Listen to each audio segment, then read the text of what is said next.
water. There for mooring boats.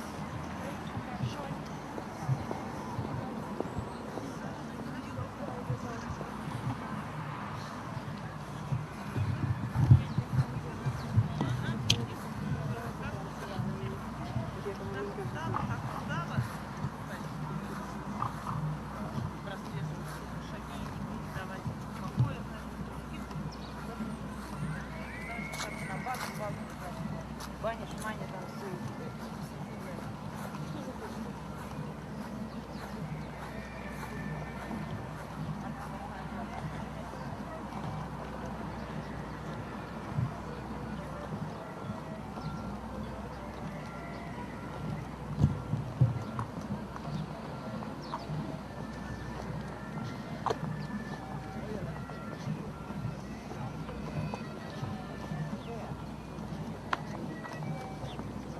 En dan even afvolgen weer af.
Right, so that's probably,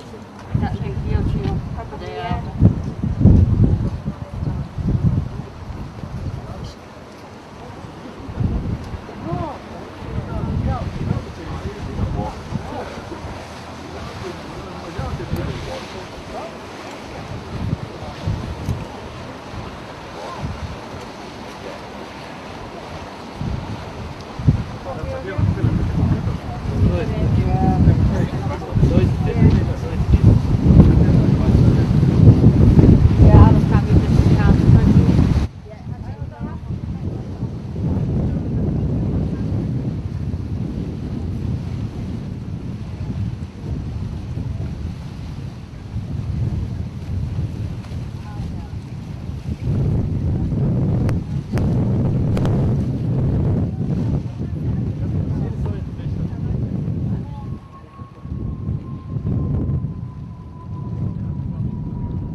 appreciate your patience on this one, and the beloveds appreciate mine.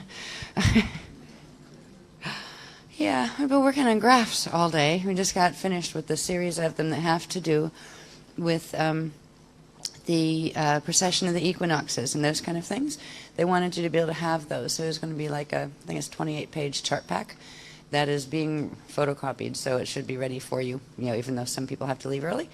So you will have that, and they're going to run the rest of the technique live tonight toward the end, but they are going to be conscious of people having to leave. So it's kind of like one of those workshops where we get the condensed version at the end, but it's still all of the information, just in a very intense condensed form. As we'll probably go about 4 to 5 hours. And other than that, somebody better like walk my body around because I'm going to fall over. I'm really, really exhausted. So we will get going in a minute. I think there's still some people out and about. Is there? What, the pessimist? I'll never come. Yes, we will. We get here. Excuse me.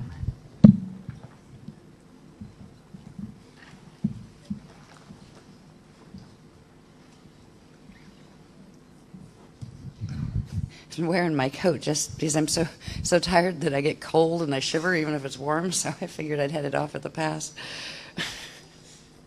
That's all right. Once the wave comes, I'll get warm again and wake up. So, let's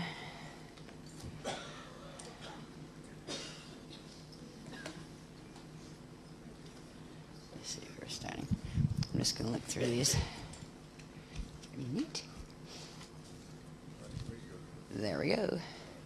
Yeah, I just want to see. Oh, yeah, let me get a bit of water. What?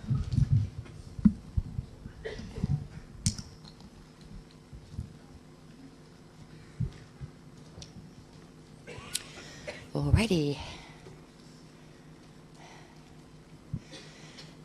At least on the positive side, the weather has been quite lovely for this time of year from what I hear. So we got lucky that there was a lot of sunshine during this trip, comparatively. Let me see the next one, too, honey. I just want to see which one that was. Against the table, please. Yeah, okay, yes. All right, we've looked at this map before, and this is just a map of the planet showing where the rods and the chambers, the front and back chambers and the side-to-side rods, come in on the maps on the planet. What we're going to be looking at in the section that covers the precession of the equinox is it's going to start before we get to the equinox. We're going to look at the precession of the seasons and what's actually happening there. And there was a little surprise when they were doing the graphs and things that they showed me that answered something. So I always wondered, all right, what exactly were all the ancient people doing, with their circles? And, I know that certain circles on stargates and that kind of thing. But there was a whole bunch of them that are definitely not guardian, sites and that kind of thing.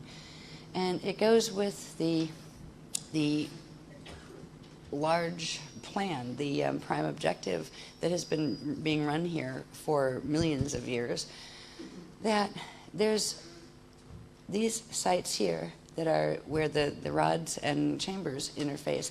They have something to do with what's happening in the solar plane itself. And during certain times, the precession of the equinoxes, in just the precession of the seasons, every year we have a point in time that is the equinox alignments, the autumn equinox and the spring equinox, and some very interesting things occur during those periods, and also during the solstice periods that I didn't know about before. And they wanted me to get those graphs done and also for you to be able to have them, because these are periods in time, because once you see what takes place during them, these are great times for doing activations of like working with, if you want to do a group or anything like that. They're great times to really amp the fields when you see what is taking place. So they did want us to understand, all of us to understand a bit of what is happening with the season cycles and then going into the precession of the equinoxes, because that becomes important just in really understanding what we're looking at for 2012, what we're actually moving, facing in 2012 as far as what's happening on the planet. And the fact that even in a small group of people comparatively can make a huge difference because of the frequency that we've anchored. If it weren't for the beloveds doing their end, there wouldn't be much for us to do down here. We would just follow along with it like the rest of people are doing here. But it's amazing that the power of the small groups that we've been for the last 10 years have made it possible that we can now literally work with the beloveds to prevent the inevitable, at least for a while, at least until there's a proper evac cycle where, you know, those who are willing to get their fields together to get out will be able to. So I just wanted to point out on this graph that we have the natural interfaces of the rods and chambers. This would be the natural rear chamber. Okay, it's called the Bardo chamber of the planet, and this would be the true east rod. This would be the true front, and this would be the true west rod. And they're actually reversed. We have up here, these are the rods that are activating now. There's another set they're going to talk to us more about when we get into the Sarasota workshop. There's a whole other block. They keep doing this. They just piggyback one on the other and the other. And when I get home, the line doesn't stop. It just keeps going to the next workshop. That's why I'm a bit fried on this one. But they're going to show us some of how these, when they activate, because this is what's activating now, these, I believe they're on the omega sides, which are on our side. They're going to activate, and they're going to tilt. And when they tilt, they create all sorts of interesting alignments in the solar plane. And this is what they wanted to show us about what occurs when they tilt. Now, when they tilt a bit, it's like this big machine. When you see how our planet works and what we learn in our history books or our science books about, oh, the Earth spins this speed and it's tilted, and we have seasons because of that, and all this little sounds perfectly normal. Oh, it's natural. It's occurring in nature, so it's the way God made it. Oh boy, not really. When we see what this stuff is connected to, it's like this megalithic monster machine of electromagnetic perversion that literally is holding the solar system and actually on the galactic level hostage as well. And it's nice to know that the beloveds are here and they're going to assist us progressively to move through the 2012 period. But there's going to be another set of these. I'm not sure if they're down here, but they come down on this line. And they cross in with those, and they actually angle them as if they were like knitting needles, and they move them and turn them, and they can make the crust shift and all sorts of things. Yeah, it's a brilliant design. It's just horribly brilliant what they've done, and the fact that I kind of go, oh my God, we're taking on people who are that smart. Great, because I don't feel that smart. So I'm glad we have the beloveds. I'm glad they know how to do this. Next one, please. We'll start to see what the solar plane looks like in relation to Earth and the seasons. Just start out simply. Now, there's certain alignments that are very interesting that occur that most people don't realize occur. We're not looking at the precession of the equinoxes yet. We're just looking at the sun and its shield, the solar shield. And it's in the solar shield that all of the planets are actually revolving around the sun. It is the spinning of the shield and the spinning of the individual planetary shields that actually keeps the orbits in line.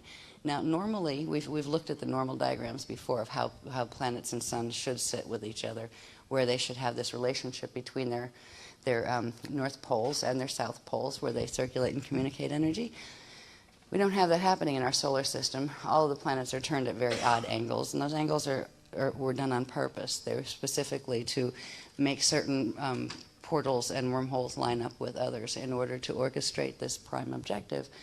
So I just wanted to show you that they haven't given us the full thing of, okay, like what does our cycle look like, the 26,556 year one. There wasn't time to do that set of diagrams too. But it will be based on, here you see 12 points. They haven't gotten into aligning which ones or whatever because the alignments are messed up, so you have to like back engineer the mess up, and then you can pull out what the normal one was, and it takes hours, if not days, to do that. But they wanted us to see that basically, and this would just be the path that Earth takes around the sun. But there are certain things that Earth aligns with as it moves through these paths. One, right here, is at this alignment that Earth would align with the galactic center, or the center of the Milky Way galaxy at that point. And it's really funny because some diagrams people show it's actually on the opposite side. There's a lot of things where you take a certain body of work and it actually has things inverted or reversed, but when you see how the natural structure is supposed to be, then you can see where it fits, and you can see that it was inverted or reversed. So we'll see some interesting things involving that in a little bit. But this is where, and what we're talking about align with, we're not talking about the North Pole aligning. All right, the North Pole of the planet pretty much stays at its 23.5 degree shift. tilt, and proceeds around this way, right? What we're talking about aligning are the rods and the chambers, because it's when the rods and the chambers, they're the ones on the horizontal planes, the front and back and the side to side. When rods and chambers align, very specific things happen. When it's a natural solar system, there's the active sparking and the open circulation on the horizontal, as well as the vertical circulation through the poles, north and south. But there's all sorts of very strange things that are occurring in our solar system to align us with the black holes that are at the center of the sun. Part of the gates were completely compromised back in, it started in 13,400, and then it progressed, further into 10,948 BC. And at this point, we have, the solar gates. There is literally 2 wormhole offsets in here that create this progressive time acceleration that's been occurring in stages, that they've been making happen in stages, in order to get to the point where in 2012 they could synchronize the gates and they could actually pull us into the center. So we're going to look at what some of the alignments are with the rods, and see, not just the rods are side to side, the chambers are front to back. And we'll see what the alignments are, and then we're going to look at a little bit about what some other people have taught about the yugas and where that fits into this, because what's being taught about yugas out there right now. I mean, some of the Sanskrit stuff might still be accurate. If they're saying a yuga is about 150,000 years, they're the ones that are right, because it's actually 159,000 something or other years. Because inside of one yuga, there are 6 Yuego SAC cycles, and each of those is 26,556 years. So normal yugas are very long. What the perversions of the mathematicals that are being taught, along with spinning a Merkaba in the wrong direction and those kind of things, they're making them very short. What we call a Yuego, they're attempting to call a Yuga. And it started out where they took the natural Yuego cycle, 26,556 years, progressively accelerated things through the apparatus of alignments that you will see soon. And the first increment was from 26,556 to 25,920 years, so it speeded up. And then another one brought it up to 25,771, I believe it's right around there now, as far as what the precessions are. There was a couple other things done in there too, like little increments and bumps. And there was also, at some point, they haven't told me exactly what period, but there was somebody else one of the other Illuminati groups trying to take the Templar stuff away from the ones who were doing it. And they actually slowed them down, so they had to go forward again. So they've been fighting over this for quite a while. But it all comes down to alignments here. Now, when we look at this, this is just simply, once we start to see the planet on it, it would be the precession of the seasons, right? This would be December 21st, the winter solstice in the northern hemisphere, and it would move counterclockwise till we got to March, the spring equinox, again in the northern hemisphere. I just put the northern hemisphere ones in. It's like opposite for the southern hemisphere. All right, and it would proceed then, and it's like every 30 degrees, it is about, it's about a month. Every 30 degrees is about a month, and this is, is a full cycle around would be a year. 365 point something or other. I think it's point. I don't know if I have it on this one. It might, 365.2564 ish. That's what one of the science estimates that we've seen. So, we use that one. So that is simply the precession of the seasons as Earth spins around the sun. But even as Earth spins around the sun, there are these things that the rods are aligning with, the rods or the chambers of other things. One of them is from here. We're way out in more of the outer arms of the galaxy. But if you go all the way back into the center of the Milky Way galaxy, we're still a part of the galactic plane, and the galactic rods and chambers spin. They have their own cycle. I'm not sure what their time frame is, but at certain points they will align on this line with our solar plane, and then the solar chambers and rods will interface with those, just as the planetary chambers and rods will interface with those of the sun. And when stellar activation cycles happen, that's what it means. There are certain alignments of the rods and the chambers that allow for sparking, that allow the vertical stargates to open because the alignments in the horizontals. So you're going to see a masterpiece of macabre when you see what they've done to the normal structure of this. This is just showing here, we have Earth, And most people don't realize that we have Earth, and let's say if Earth was over here at the December winter solstice, right? It has its little axis tilt at the 23 point, I think it's 439 or whatever, but 23.5, that's where its geographical axis is tilted. And yeah, it wobbles on its axis, and that's what gives you the larger cycle, the precession of the equinoxes. But basically, it just rotates around and around the sun. What you're not seeing is this one. This is parallel Earth, and it's actually when we're over here in the winter solstice position, it's over here in the summer one. That we are literally linked electromagnetically. And if you look at the difference, now we have the same common solar axis north, right? We're tilted this way, looking at it from this angle, and they're tilted the other, same amount of tilt. When you add the tilts together, it comes out to be about 47 degrees difference between the two, which means there would be about a 47-degree difference between angular rotation and particle spin. That's why they don't run into each other and crash, because particles can move through each other at certain angles of spin and be invisible to each other. But literally, it is this on the other side. Wherever we are, it's opposite, except at certain points in the cycle when we actually pass through each other. And that's points where right now parallel Earth is fallen. Its gates are fully under control of the wormhole structure, the alpha wormhole structure. And we pass through it regularly, twice a year, right? And then the other point, I'll show you the other diagrams, it'll make a little bit more sense. But this is just to show you, solar plane, sun, Earth that goes around, and parallel Earth that goes around in the other direction. So Earth is going around in a counterclockwise rotation, where parallel is going around at its axis tilt in a clockwise rotation, which means they pass each other at 2 points in the cycle because their speeds are synchronized. And this is what they were trying to do back in the 10,948 BC period. They were trying to get that final synchronization down, and they managed to do it. Next one, please. And this is a series that took so long. These are all alignments, and they were very difficult to do, and there's a bunch of them. Okay. This one is in the northern hemisphere, the PCM side, our side, Particum side, winter solstice, Earth and parallel Earth chamber alignments through the solar time torus tunnel, PCM omega wormhole. Now, the omega wormholes, remember, are on our side, the PCM side, where the alphas are on the pKa antiparticle side. So if we look at, and the reason that most of the diagrams, they didn't even bother trying to track how these rotate, because these rotate once a full thing every 27 days, I believe. So there's another whole set of things. It would take 1 million diagrams. I actually need to animate it to see exactly where things spark and hit each other. But this is where we will be, our alignment would be in during every winter solstice period.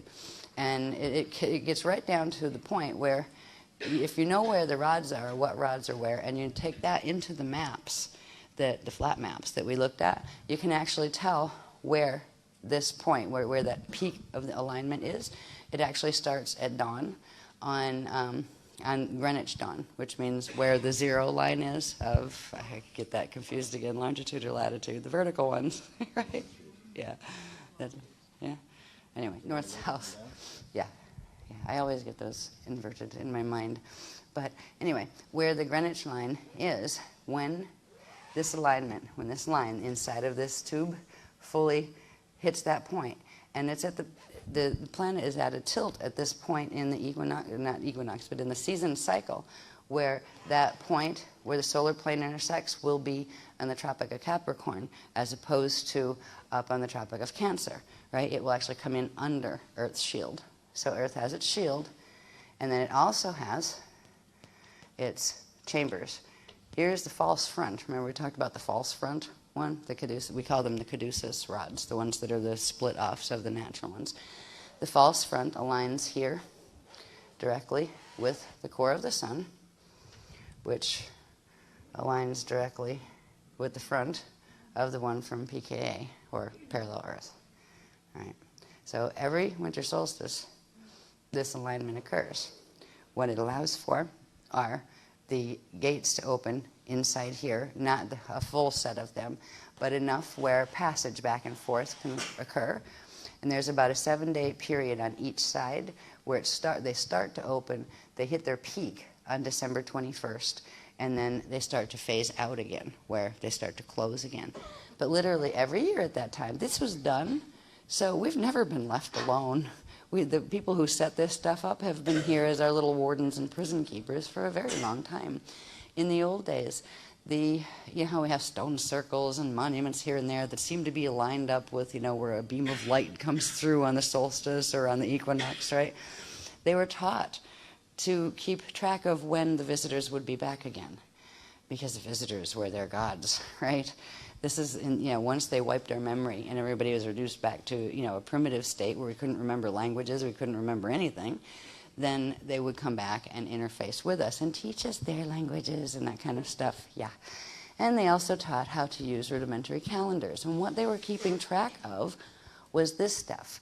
And every year, they would have a point where these gates would open, and that means the ones from Parallel could come over and visit. Excuse me. Then, and there's specific alignments too. This is the false front rod, which is actually it's not the real back. The real back is offset a bit, the real rear chamber. But the false front line is here. That means the false rear is there. It also means the false east is up here, east rod, and the false west rod is there. And we call them false because they are actually reversed from what they should be as far as the natural rods that go in with higher earth and median earth and Ashale and the rest. So what we're looking at here too on this is the solar chambers here. We got the front chamber and the Bardo chamber in the back. And I believe that's the east rod. Yeah, no, that's the west rod. That's the east rod. I didn't put the rods on there. Now this, of course, spins too. It spins counterclockwise. So at periods of time, it aligns directly with the larger Vortis lines that would be coming from the center of the Milky Way galaxy. There's another alignment down here that this would be, if you kept going, you would get to the center of the parallel Milky Way galaxy, the one that has the large false system in it.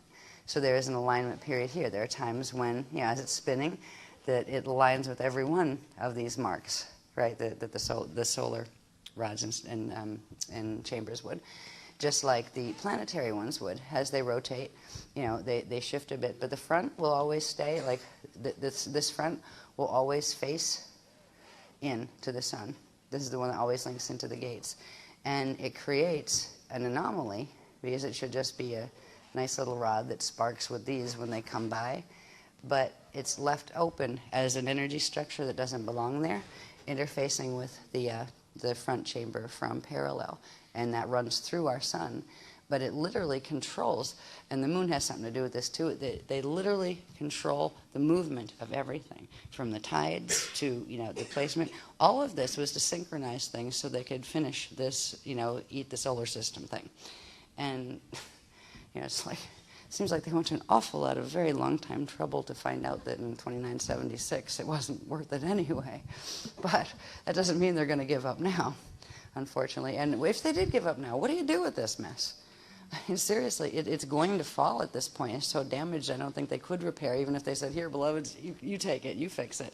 I don't think you can fix something when it's been, messed up this badly. Excuse me. So this is just a year cycle that we're seeing. So this is looking at the winter solstice, and that is the alignment that always occurs. Ever since they synchronized the gates in 10,948 BC, this is the alignment that has always occurred and will continue to occur. The next would be moving counterclockwise. Next we would see the spring equinox. This gets interesting because as that's moving counterclockwise, is moving clockwise. And they're actually, their orbits are actually going to pass through each other. Next one, please.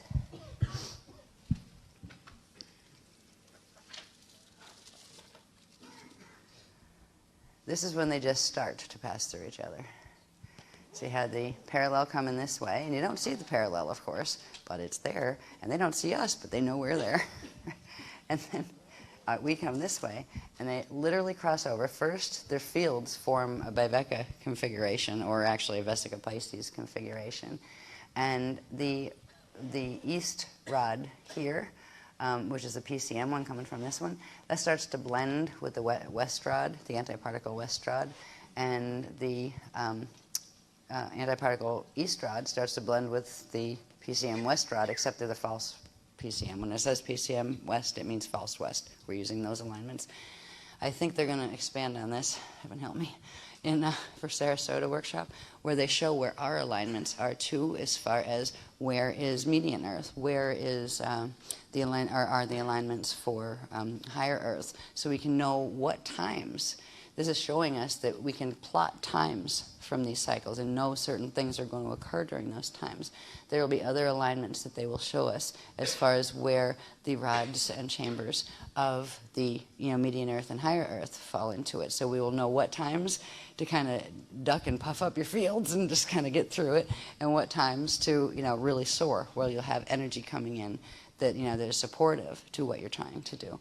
Because there are times right now that the energy is not supportive at all, especially during these 4 alignments that everybody likes to go celebrate, right? Oh boy, what they're celebrating are parallel Earth wormholes opening. So they don't know that though. So when these come together, they first start with the overlap. And this goes about 7 days in each direction too, with its highlight being March 21st, which would be the spring equinox. And these start to interface with the core gates, but also the vertical gates. So they start to interface with, I'm not sure where these align. I just left these in the position they are for 2012 because I knew I had to get to that diagram. So I just left these instead of trying to make them spin, because it would have taken me forever to figure that out without animation. So I'm not sure where the solar rods and staff are, but I wouldn't doubt if they're aligned during this part. I wouldn't doubt if they do across this way. But it starts opening the vertical gates inside into the twisted wormhole structures.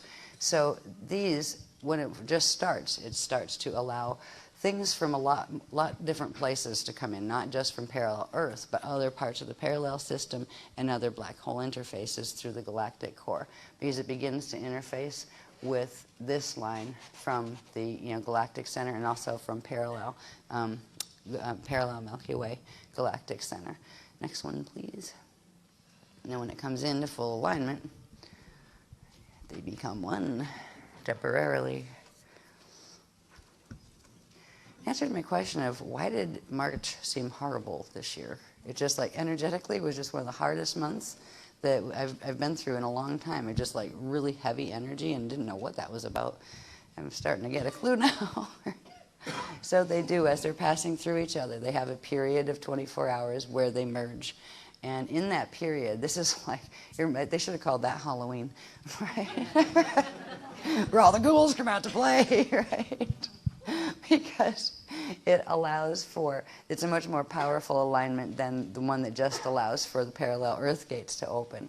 It allows for parallel Earth gates to open, but also triggers the wormhole sets that go in through. Now the whole Milky Way isn't all wormhole. Well, its center is, but there are places that are not fallen in the Milky Way, so you can get both on that line. But the wormholes start to pull stuff from the galactic chambers as well, because outside of, if you took the line, if you had if the center of the galaxy was out here, right, and you made one of the chambers, they would be huge, and they would come down like this, right, and they would follow that line, and then there would be another one coming from this direction. That was the parallel one. So it starts to interface at the equinoxes. The interface, direct pass-through occurs. And it literally opens the center gates completely in Earth's core into the wormholes and the sun as well. So this is where you get demon fiestos, where they come in to do whatever they do. And there's a lot of rituals that take place, and that even in the ancient cultures were taught. They were taught to do certain celebrations and fertility rites, and a great way to make sure things come into baby bodies and that kind of thing. So a lot of the things that were being taught in the ancient cultures that seem sweet and endearing, they were so smart because they had a spiritual relationship with the sun and could understand these things. That's true as far as how the people were. but what they were experiencing too was contact that was explaining to them how to do certain rudimentary things so they could chart when they were coming back.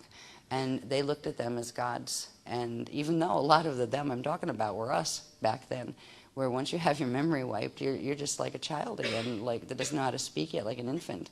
You don't know how to speak. You don't remember who you are, how you got there, where you are, how to do anything. You know, like how to tie a shoe if you happen to have one on your foot.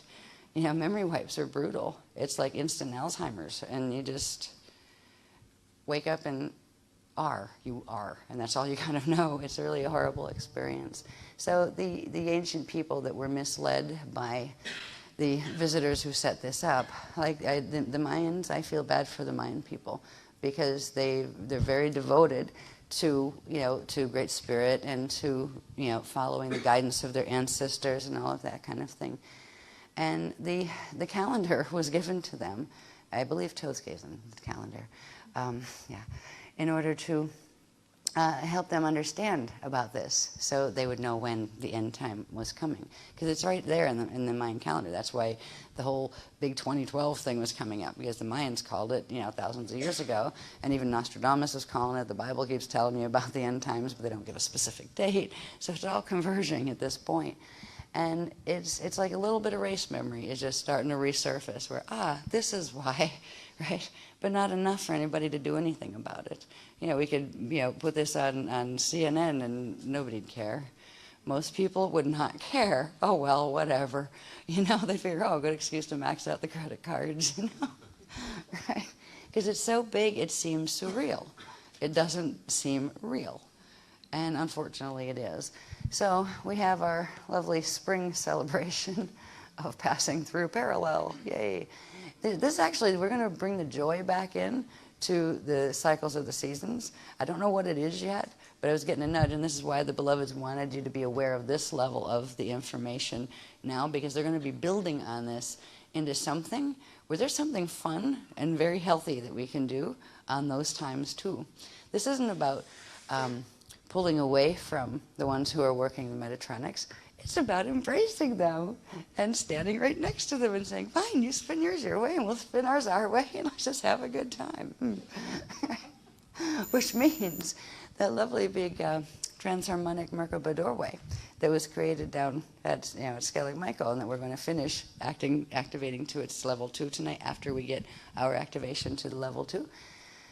We can do very interesting things at these power points in time, because when those gates open, we can actually set one of those transharmonics in that if you're falling down that gate and you happen to have Chris codes, it'll pull you over this way so you can make a choice instead of just getting dragged into that reality.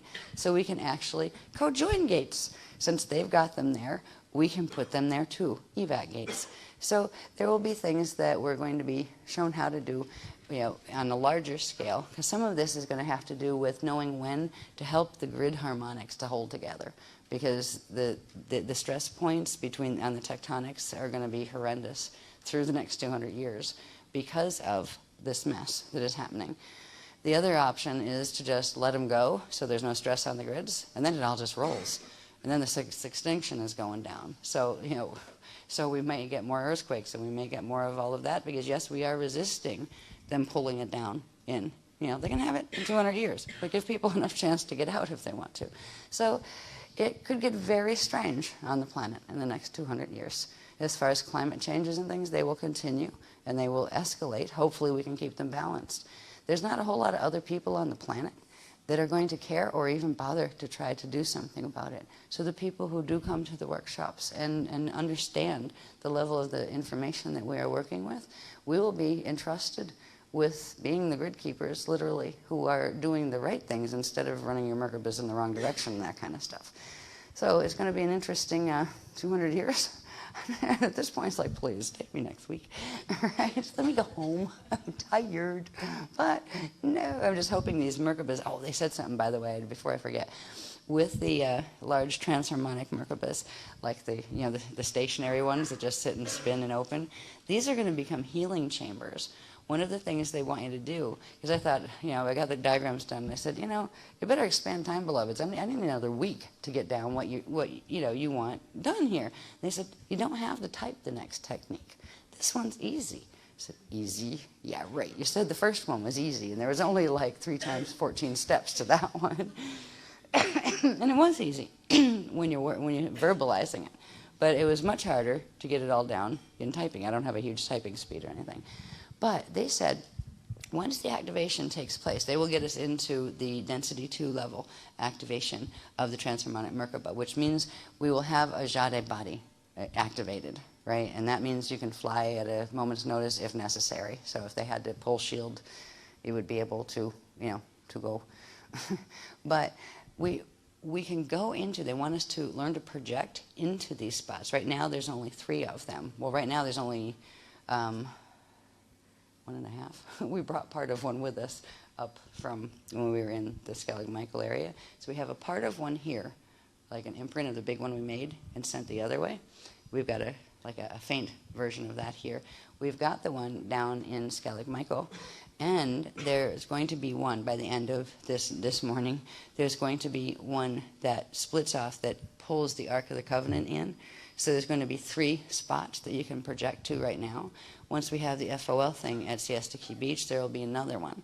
And we're going to build progressively. That's what they call it. I think they put at the end of the name on this, building the stairway to heaven or something like that. We are literally going to create the spots that are the stairways, but we can project into these, and they're like safe zones that you can use your Jade body to project into. And they just want us to breathe the stardust in there and breathe it into the physical bodies, like through the projection. We can do that, and that is all it will take to keep the density 2 level active. And they said, twice a week for 15 minutes. That's it. That's not hard. You just go like fade into a picture of Skellig Michael and right, find the big Merkaba in there, that kind of thing. They're going to teach us a bit about how to use photographs for projection, because they work very good for that. And at some point, it would be nice to get some pictures of Median Earth and things like that, but maybe we can get some paintings at least, right? Because they're going to teach us how to use psychometry. You can use psychometry to read photographs, but you can also use those photographs. They represent an encryption of an exact moment in space-time. Place and time are fully encrypted in there. And you can, because space and time are simultaneous, and just because it's passed to you doesn't mean it stopped existing. You can actually move yourself through a photograph or a code to get to other places. And that's actually how, once we do know how to fully orb, once we can get our fields to do that, then it's like, okay, how do you drive this thing, right?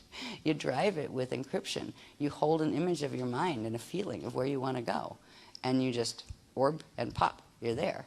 And if you're a little bit like, not too sure, you can like be zinging all over the place and wear yourself out a bit and say, wait a minute, all right, I'm just going to sit still until I get my thoughts clear on this. So they're going to teach us some of the, about just simple projection abilities. And, all of these abilities, they are part of our own nature. It's not as if they're giving you something that doesn't belong to you already. But a lot of people don't bother using them. You kind of like, yeah, I know I have psychic senses, whatever. And you like get excited because you remember it and then you forget again.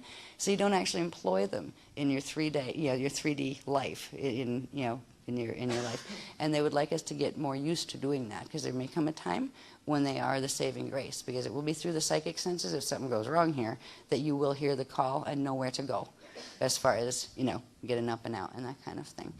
So they're going to help us working with encryption, and they're going to help us understand more and more of this. If we can understand the mess that's here, which is not so much this, but this, yes, it shouldn't be. There's a natural relationship that should exist between a particle and antiparticle system, but they shouldn't be hitting each other in tilts like this. When they come together like this, in that point where they're literally in the same space, they create these vortice sets.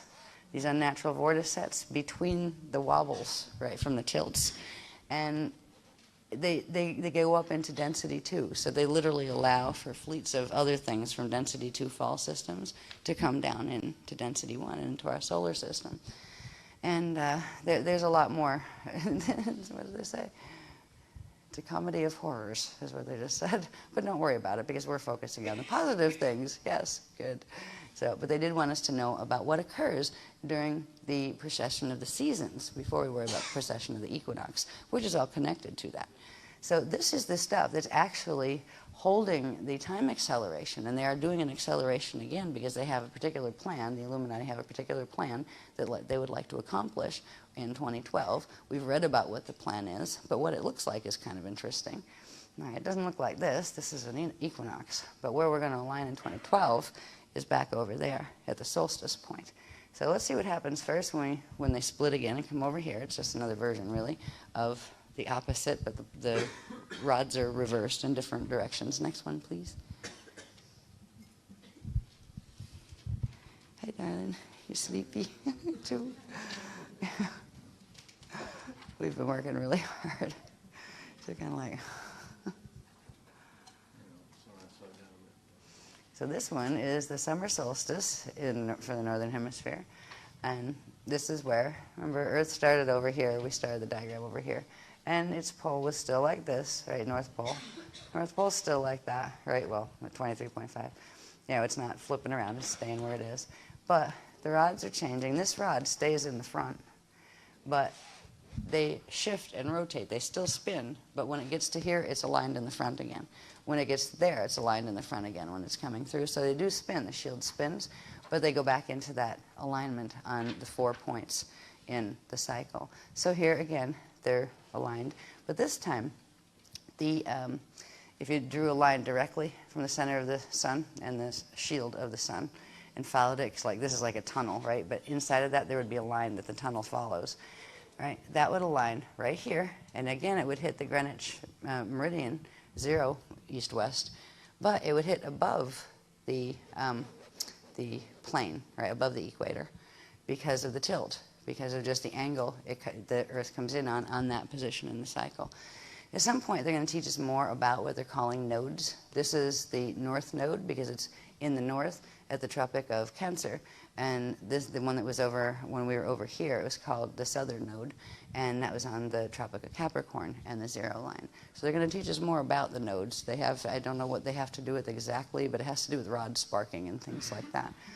Because if we remember, every shield has a set of 12 fire chambers and a set of 12 Illyrian chambers. So these diagrams could be a lot more complex. And thank God they're not right now, or I never would have got here tonight. So this is the beginning of showing us. Here we go. We're having our summertime in the north. And then we'll come back around. And again, as they leave this one's going clockwise. So again, they'll come and they'll cross through each other over here in September. September 21st will be the height of that. So you got about 7 days on each end of the peak period when they start to cross through, but the energy is most intense at that peak period. What's really interesting, if you look at these other lines that are natural ones, the one that's coming in from our galactic center, right? This period falls. Here you have, this one was the spring equinox. Then that was March 21st, and let's say April 21st, like give or take a few days, you know, but like, you know, okay, March 21st, April 21st, May 21st, interesting, May 21st through 27th. This is actually when the heteroelectrical peak occurs, and it occurs because of this alignment, right? So we have a hetero that occurs here. We have down here the PCM hethalon, magnetic peak. That's when the planet crosses through the alignment with the parallel galactic center, right? And then there's something here called an antharo, and that happens in November 21st. The antharo is the antiparticle side's electrical peak. And up here we have the anthalon, which is the antiparticle pKa side's magnetic peak. And these are the peaks. Usually it's around here that the Illuminati are always trying to do dimensional blend experiments and things like Montauk Project and Philadelphia Experiment. They were both done, I believe, on August, somewhere, it was August 12th or August 8th, somewhere right in that frame. And they do that on purpose because of this alignment with the parallel galactic center, but also because of some other messes that are happening that you'll see. The graphs get a little bit rougher as we go because I didn't have time to, you know, white out millions of things and that kind of stuff. I just never would have, you know, been down here before dawn. But this gives you an idea. We'll still see another clean one or two. But then we'll go into something that has to do with the fake Yuga cycles. Because what we're seeing now is a simple progression cycle of the seasons, right? 1 year of what the planet aligns with in a year. It's not a natural cycle because of the tilts of everything. They're not supposed to be there. The wormhole alignments are not supposed to be there through the sun. But what makes it even stranger is, at least so far, we've been looking at the 12 points. Now, these 12 points, if you think of like 12 Illyrian chambers or 12 fire chambers, okay, they haven't identified which ones. There actually would be 24 points, or those 24 lines. But they represent, points that if you took the 12 of those, they would be like the 12 probabilities, like literally probability lines for the solar system for 1 year. And in those probability lines, you would be able to take, I believe, was it 1.5 of them, and you can divide them into the octant cycles, right, that we've talked about in other workshops, where you have 12 lines, but then you divide those 12 in, with the other grid over them, where you get the 8 time cycles that correspond with the natural expansion cycles of the crust. This, you could do that with. I didn't have time to transpose that on it too. But what, I guess I didn't need to, because what has happened is we've talked about the sextant program before that is running in the solar shield, and it controls the astrological alignments and all of that kind of thing. We get a little bit closer look at what that actually looks like once we understand that this is our basic solar plane, and its 12 main alignment points. These align with other things, and I can't wait to find out what, because I'm really hoping some of them are like, yes, give me a rod from higher Earth, please, right? And I will go sit on that location until you beam me up. No, no, I'm not that much of a sissy. But anyway, it would be nice to know where the fun sites are too, and what the good stuff is that's coming in. And I know that they will give us that. I think there's going to be more of this type of thing in the Sarasota workshop.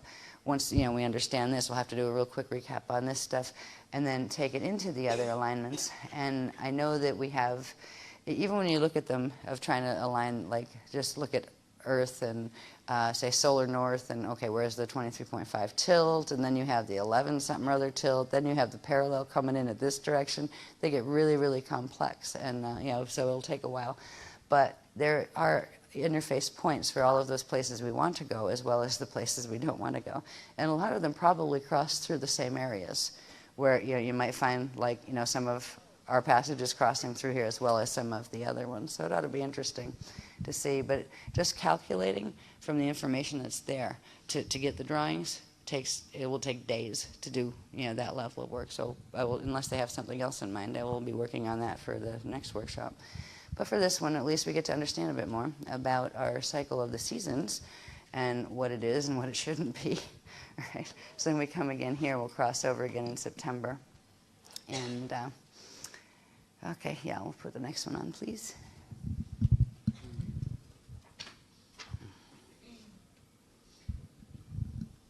There's a crossover again, and it does the same thing. It makes the big, nasty, vortices that go up into density too. And it aligns completely with the stargates in the center of the sun, and it opens into the wormhole sets that go into the parallel galaxy, and also into our Milky Way core, which is part black hole. All right, so that's the alignments. So when you think of all the little, what I would be really curious to do is, since we actually can plot by knowing where the rods are in the chambers, we can actually plot where on the planet is lining up with what, because we have the maps that show where the rods are too. But notice these rods are they cross. Like this one is running horizontal, but as they move, they cross through the center, right? So they're not just running on the Tropic of Capricorn like they are on the map. That set of them implies another set down here that creates a cross through like that. So they actually move like this. If you push the end of one up, the other end goes down, that kind of thing. So there's more to learn about the rods. And eventually, I wouldn't doubt, they're probably teaching us this level, because we're going to be asked to have some responsibility for maintaining the rods. And that won't be yet, I don't think. I hope not. Right? We're still trying to figure out how to maintain our bodies. Get our light fields up and get our orbs going and that kind of thing. So I'm sure they will stage the training as far as how much of a grid master you need to become overnight or not. Not everybody has the inkling or the feeling that they want to do the grid work, and that's okay. It's not an obligation. It's just some people do feel that level of love for creation, really, that they want to participate in that way. So that's what it's there for. It's not something you have to be a grid keeper, just so you know, for anybody who might not have been to workshops before. Anyway, so that is the basic winter solstice, spring equinox, or there, summer solstice, and autumn equinox. And this one is even worse, because this one actually, the rod lines up with, which rod is it too? I think it's this is where they're blended, right? So you have both parallel Earth and Earth's rod lining up with the solar rod, and that's connecting into the parallel Milky Way center and in the black hole system. So that is a dangerous alignment right there. So in other words, the energy there would be worse. And it's kind of funny, that comes in, the peak of that will be September, and it's kind of funny that right in between here and here, October happens, and so does Halloween. And I just wonder if somebody a long time ago had a sense of humor. Because you have here, this is the Antharo, which is the electrical peak point for the pKa side, which means certain things open on the pKa side.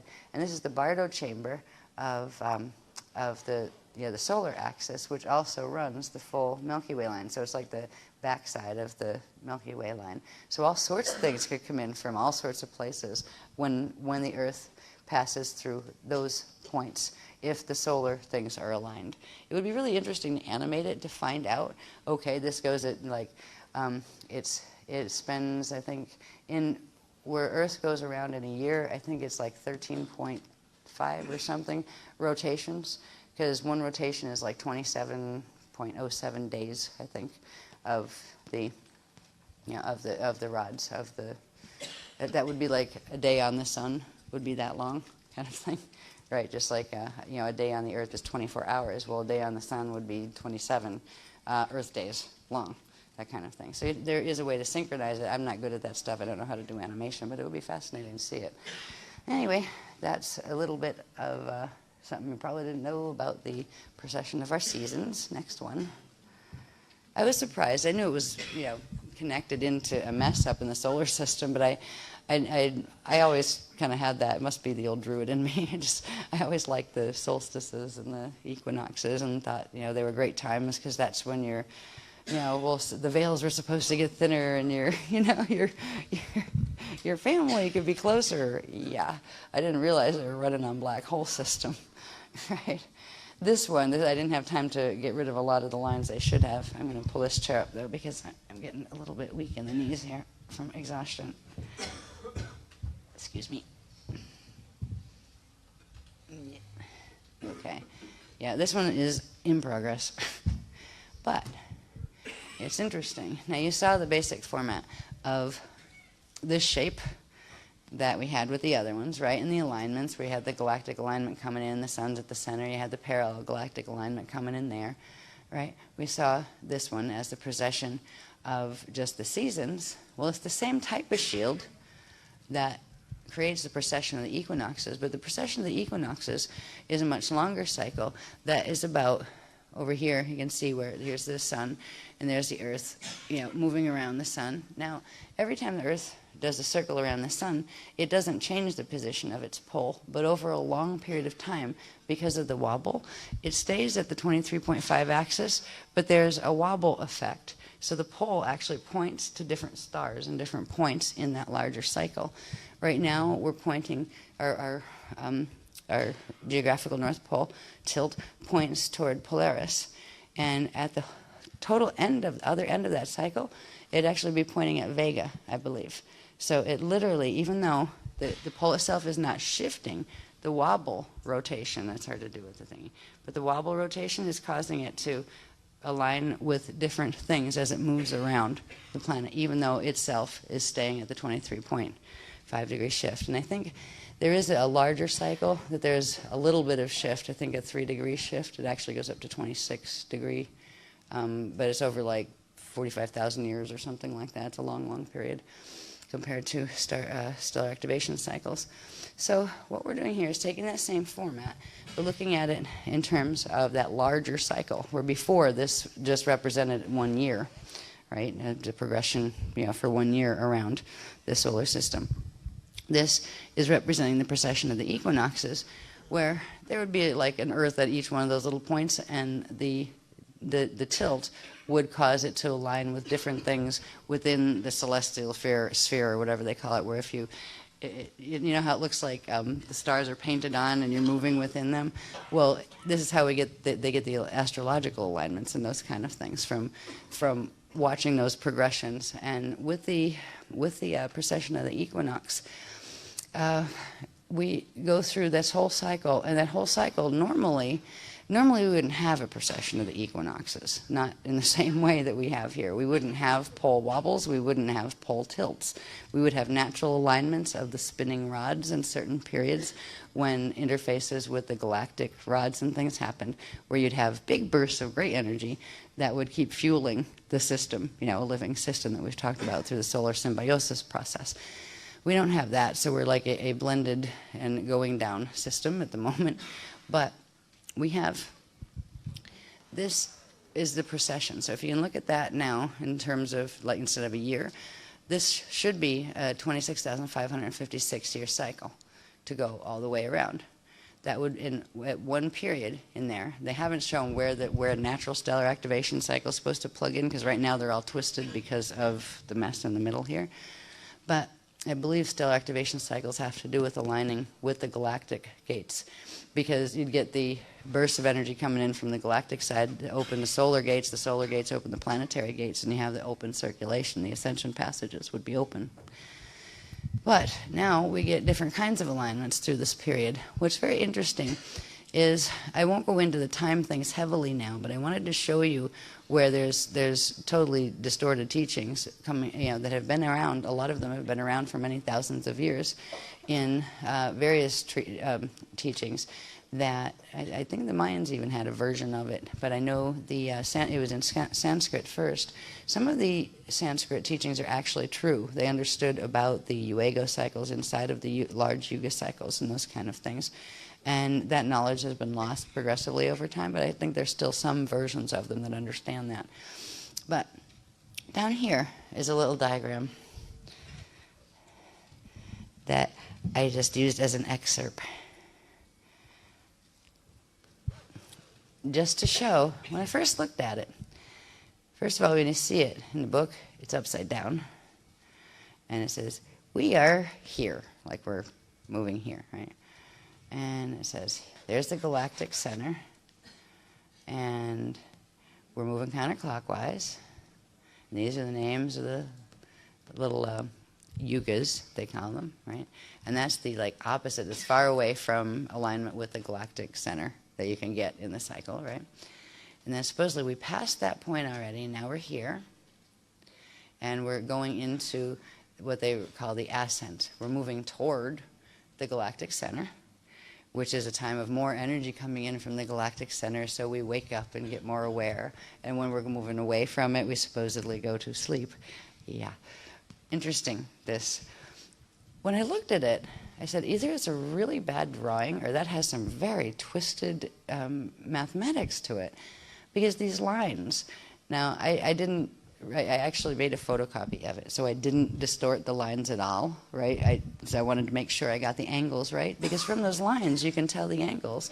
And the one thing that was very easy to find is it doesn't really have a relationship with the center point. If you measure the center of how long the thing is, it doesn't line up naturally. Any of its own cycles don't line up naturally with the center. So what is that doing, right? Like you can bring these two in, and these two in a funny shape, but these are just like a very odd positions. I had no idea, but I said, that's just very strange. Is it just a quick drawing? Or are they serious about those being the angles that they're saying the cycle breaks in? They're serious. This is what it looks like when it's plugged in to what's actually, what actually exists. Where here's your galactic center alignment. Right? Galactic center. There's your furthest away point from galactic center. Right? That would be over here. That's the point we just passed. Right? About 1100 BC, something like that. It was actually about 900 years ago, I think. And then up here is where we are. right in here, coming into the 2012 alignment. And that's just what this is saying too, except you had to actually analyze it and turn it upside down to see how it actually fit. The rotations are still the same, right? I didn't change anything except figuring out, okay, galactic center's that way, okay, right? How does this fit? The beloved showed me how it fits, and it fits at a tilt. It's running the galactic line, right, which is also the line that one of the solar rods, or actually the solar chamber runs, the front back chamber runs. And it has, see these little black dots? If you take the breakdowns in these, right, this says this is the two sides of the Kali cycle, right, the Kali Yuga. We have the Kali Yuga, and it was a lot more complicated. But if you take this into there, right, to there would be a point, all right, where they would meet. Same thing with these two. At least these two are at relatively a same angle where you could make them come into a point. So you got the 2 points. They're actually like black hole knots that are lining up on the natural solar rod and galactic rods. They're literal points of they were probably reversed planets or stars in some of the galactic systems that are, that actually are in the rods. We wouldn't see them from here, but they're literally anchoring this set of distorted tension. It's all about creating tension where it holds, tension and counter tension to keep all the balances just right, kind of like a juggler. So you have this one that goes here, forms an unnatural Kali cycle.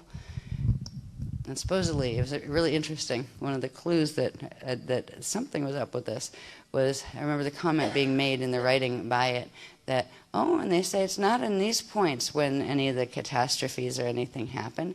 It's just after them. Yeah, like 2012. Yeah, this is why. Because that's when you come into alignment directly with the black hole sets and that kind of thing. And that's when there's a natural roll where this maniacal machine attempts to roll the poles back, or actually switch the poles, or our pole would roll into the position that parallel would, and parallel would roll into ours, until they could get to the point where they could do the full thing, which is this 2012 period. Because before, they were just happy with accelerating it, because it was about building enough quantum to actually do what they're planning to do in 2012. So we have this artificial Yuga cycle that is actually snaring the organic time pulse, and it's accelerating, and it's making it faster. It had, in 13,400 BC, they did the first leap, and that was a big one. They went from 26,556, which was the organic time pulse, and accelerated it to where it was 25,920, and that's like 636-year time acceleration. That's a lot to do in one shot. And this one was a bit smaller. The 10,948 BC one, that was a 149-year leap. They didn't tell me how far this one was, but I think we've leaped even further, because this one brought us to maybe this one's not finished, is this feeling I'm getting. There's another event, it's in the Voyages, but it was called the Babylon Massacre, where they shifted the magnetic fields again, and again wiped the memory. They've wiped it at least 3 times, where as soon as we start to get on our feet and start remembering who we are, remembering our history, and waking up again, they just shift the magnetic fields, wipe out the epigenetic overlay, and we're back to being, can't even speak, that kind of thing. So the last one that I know of was in this period. They didn't tell me yet what they did with the time acceleration thing, but I imagine they, because here in 10,948 BC, that's when they brought it up to the 25,771 period. And they don't do it, that doesn't do it all at once. It actually, they whack the frequencies, so they accelerate the frequencies, and then it picks up over time, right? And by the time it hits certain points in the next cycle, it's already accelerated to where the cycle is no longer what it was. It's faster now, that kind of thing. And they're planning to do a final one, in 2012 with these alignments. Yet, what they did with the time acceleration thing. So but I imagine to be able to show you where this information, does fit in. So when you hear about yugas, they're different than e-yugas. The original spelling was E-Y-U-G-H-A. And a natural e-yuga has 6 Uego stellar activation cycles in it. And each Uego stellar activation cycle has 6 time continuous cycles, and each time continuous cycle is 2 probability cycles. I believe that's how it works. So we have, the math on how all of those cycles are supposed to work. This is the twisted version that we are living by. This is what our whole astrology is built on, basically. You can put another ring around this and just find the original 12 lines, right, and then assign whatever characteristics to them. But the whole astrology system right now is built on tracking these influences. And indeed, if you're in one house, you'll have some different effects than if you're in another house. Here you can get beamed at by parallel Earth. Here you can get beamed at by the parallel galactic core. Here you can get beamed at by our own Milky Way core. And the thing is, they do beam. This is what most people here do not know, and it's really interesting that nobody's taught anything about the rods, right? Oh, they teach about the poles moving and things like that, but nobody teaches about the rods. The closest you'll get is a few people talk about the solar planes in relation to the galactic planes. Yes, but planes we call shields, and shields imply rods and chambers, because it's the alignment of those that actually tells you anything. So there's a lot of information out there that keeps your mind, well, possibly running in circles, can't wait to get to the answer, but you never quite find it, because there's certain pieces of the information that are hidden. And part of that information is the information about the rods, about the natural structure of a planet, about the fact that there have been visitors here for a long time and they're trying to take our solar system down in their black hole. I mean, there's a lot of things that have been left out in the details and the training we receive here. But we're getting a piece of it back. And what is interesting about all this? I look at it and say, I don't like the job I have right now. I love being with the Beloveds and being a guardian, and I feel very honored that they trust me with it. But it is not fun having to be the face on the person speaking to this, to normal people. You're not normal. You're special. You're wonderfully special. You're advanced people. You have advanced spirituality to even show up at these workshops. Not everybody out there is like that. It's like I still have to live in a house on a street. You know what I mean? I don't want to talk to anybody. I don't want them to know it's me, right? Because then they just call me names. That crazy lady up the street, No, this isn't crazy. And I watch and I would have been glad to say, okay, I'm just crazy, and let's leave it at that. But the information that's been given is just, I look at it and I'm amazed. I couldn't make this up. If you had a gun to my head, there's no way I could make this up. It's so cohesive and it's huge. And I know from who I am, from my larger self, I have my own memories. I know that it's true. But it's interesting to be out there talking about, and by the way, here's the black holes in the solar system, and they connect at certain times into Earth. I would really like to at some point, and maybe they will, help us see how this plugs into the astrological thing. And if I can understand that part, because I always had an aversion to astrology, so I never learned it. And I don't particularly want to have to learn it either. But just to understand the basic alignments in this framework, and then see when we get our alignments on too, when they show us where, median Earth interfaces, where Earth interfaces, those kind of things, then astrology might actually be fun, because you could actually translate it, where you would actually have those Christic influences coming in, as opposed to just tracking the influence of black holes coming in, because that's what astrology is doing.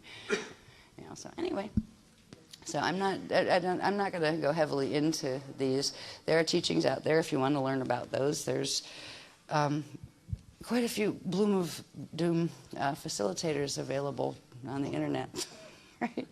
So anyway, and I won't mention the paradigm, but you can just ask around, and I'm sure somebody knows. Right?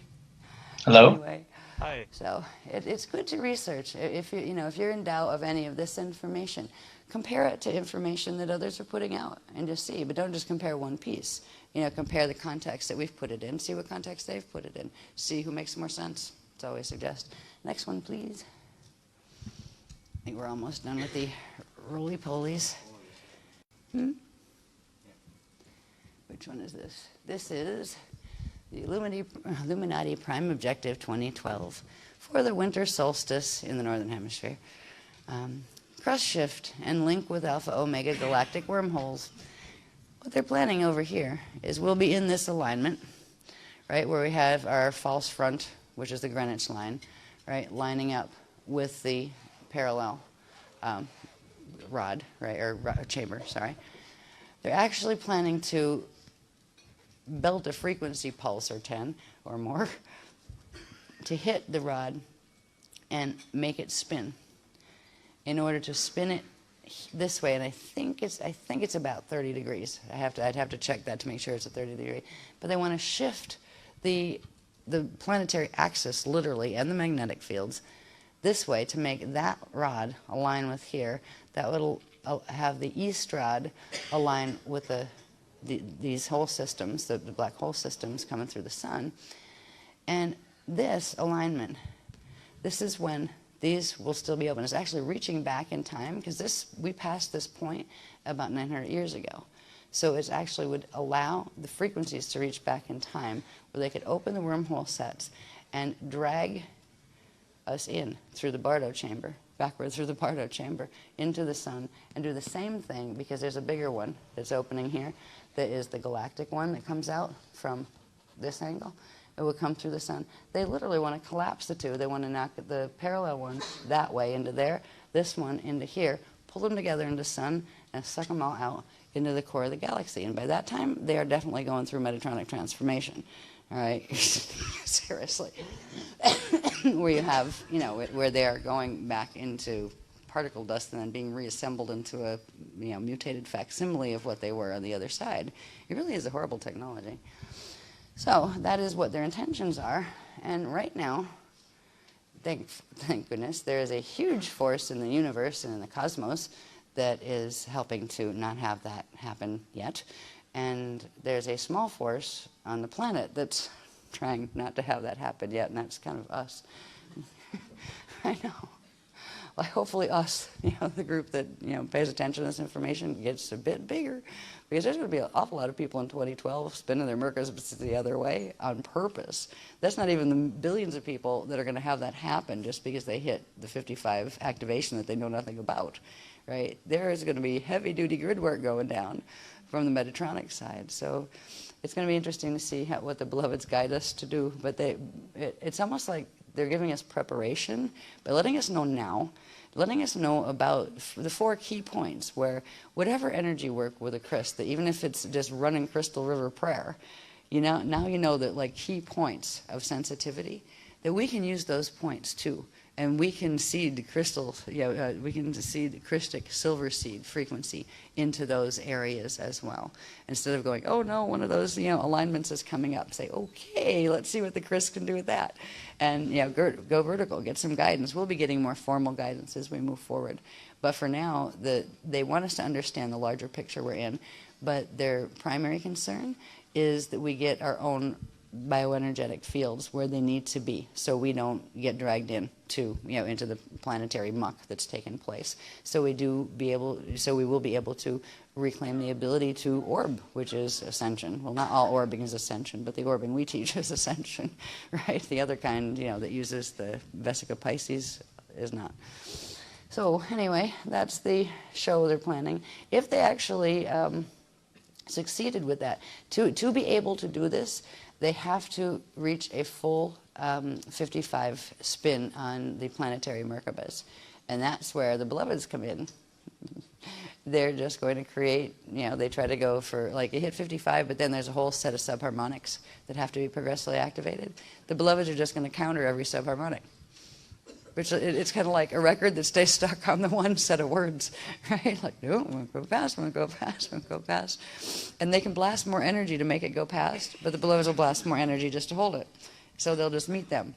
And at a certain point, they're going to do something sophisticated that actually allows the crystal spiral in its early stage to have the thing latch on, but then amp the crystal spiral, which when it's amped, it's stronger and larger than the Fibonacci spiral, and actually grab hold of it and turn it back around. So there's going to be a certain point where they're going to try to bring some of the quantum back, but that's for 2012 stuff probably. I don't think they'll be teaching us about that quite yet, because it's kind of complicated. I'm kind of looking at it and going, oh boy, I understand a bit of that. I get the concept, but give me 6 months to prepare for that workshop, and I'd be glad to give it.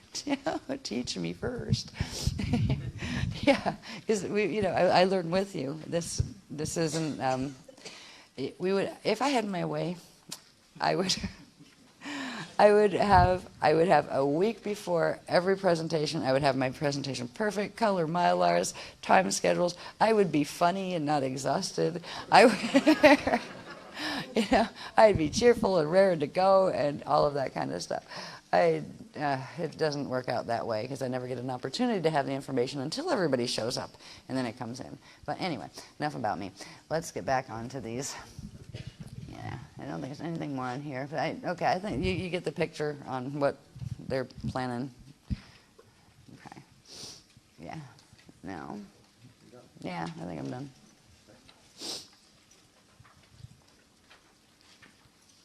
It's like, okay, that's the problem. What's the solution? Now this map, I think I showed you before, is where I added the Atlantean and the Lemurian continents in for, you know, where they were in the past. And so we just see where they were. And this had to do with knowing where we were going to put, where we were moving the Ark of the Covenant gate to. All right, so the Ark of the Covenant was here in Giza.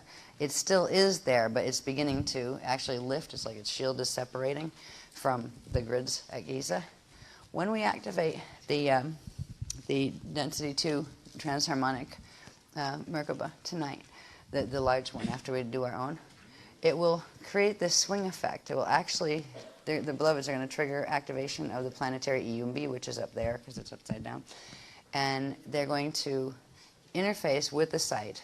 This will start drawing the shield. We're actually splitting the Merkaba that we made in Skelly Michael. It will split that and bring part of it down here, and that will spin, and that spinning will progressively draw the arc, because it's like a big tube of energy. It will draw it in to alignment there, and the Merkabas will stay here and here, and the one in Dublin will stay, and these grids will close down actually. But this, the Shield of Solomon, this is the first step in actually being able to fully open the whole set. This is why I know, even though I really don't want to do planes, they really want us to go to Maui. Yeah, and that's someplace. Where are we? Over here somewhere. Yeah, right in here. It used to be in Lemuria, back area. So there's another something over here that they want to do, where they split the arc site, where there's another quantum coming down, almost like making pillars of the arc, so it will stabilize the grids. But then we will be able to keep at least this portion of the grids stable comparatively. Stable is a relative word compared to what?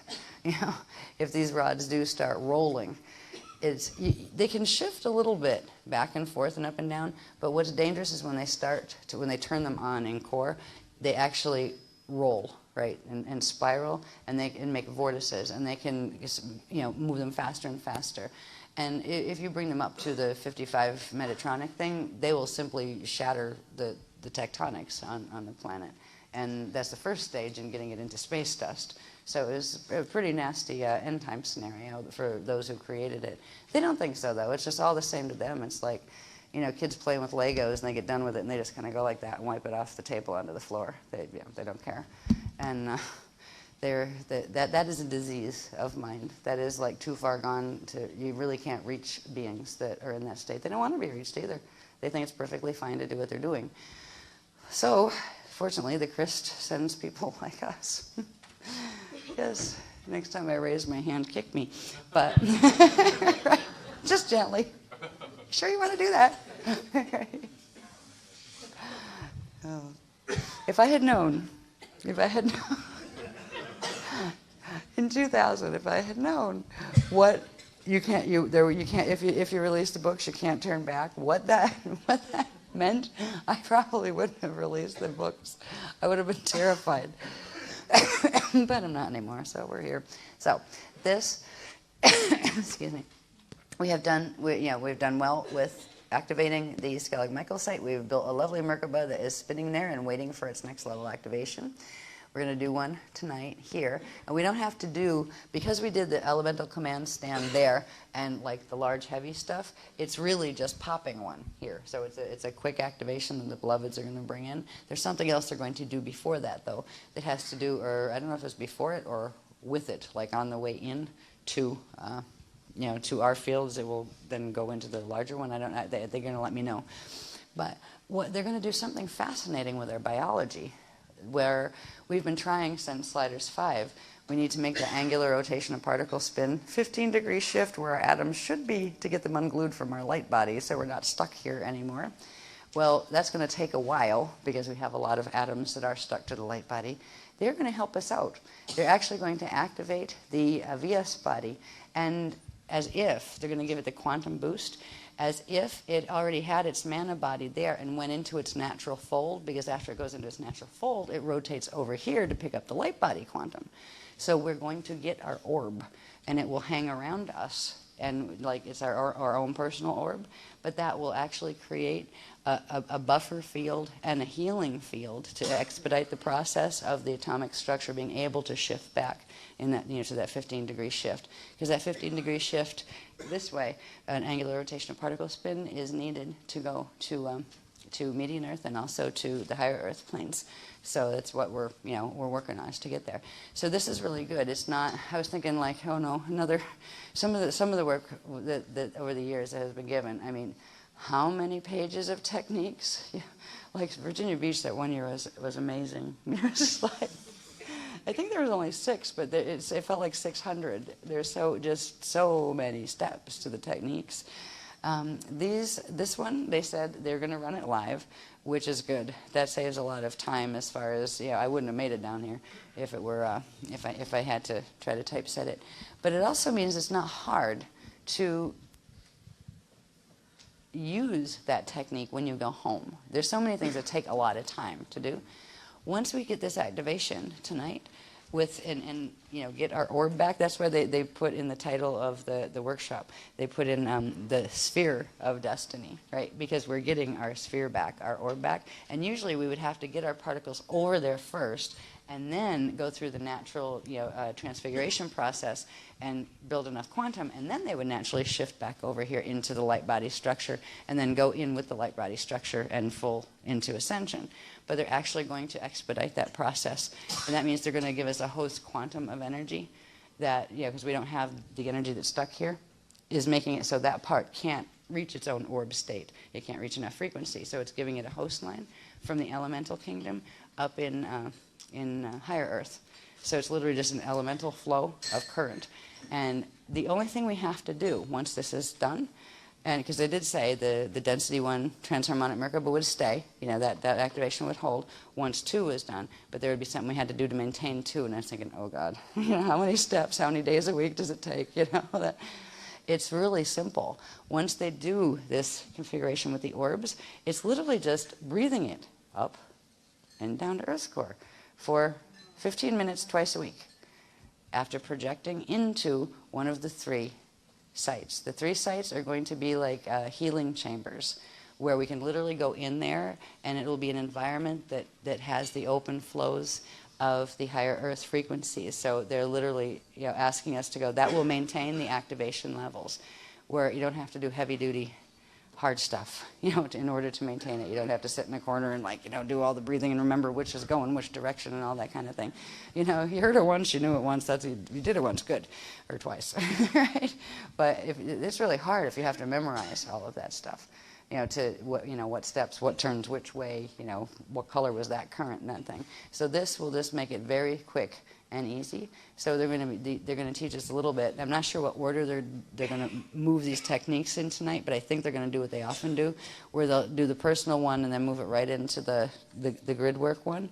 And part of the personal one has to do with just talking a little bit about encryption and learning to project using encryption, like a photograph, right? Where you can literally use the encryption of that, because it has more than you can hold in your mind an idea of a place, and that's good. But you can also take a picture of it, and that amplifies the ability to zero in on where you're going. So it makes it clearer. And when you get more clear, if you can clearly project into these spaces to where you can start feeling bodily the sensations your body would feel there, right? That means you're making the atomic connection. And that means if you're breathing stardust there and the healing energies, that means it's affecting your atomic structure here too. So the stronger you can make those connections, emotionally, mentally, spiritually, put yourself in it seriously when you go there. And it's worth spending some time, just like really trying to get into the space. Okay, I projected over. What temperature is it? You know, are there any ants crawling around me as I'm sitting on the ground? You know, like try to really put your consciousness there and not be distracted by where you are in physical. And the more you do that, that's the beginning of learning how to, once your orb's fully available to go traveling, and your atoms are too, that is how you get there. You have to be able to hold a clear encryption of your intended destination. So this is they're going to, I think, throw a bit of that in on this, you know, as we move into it. Next one, please.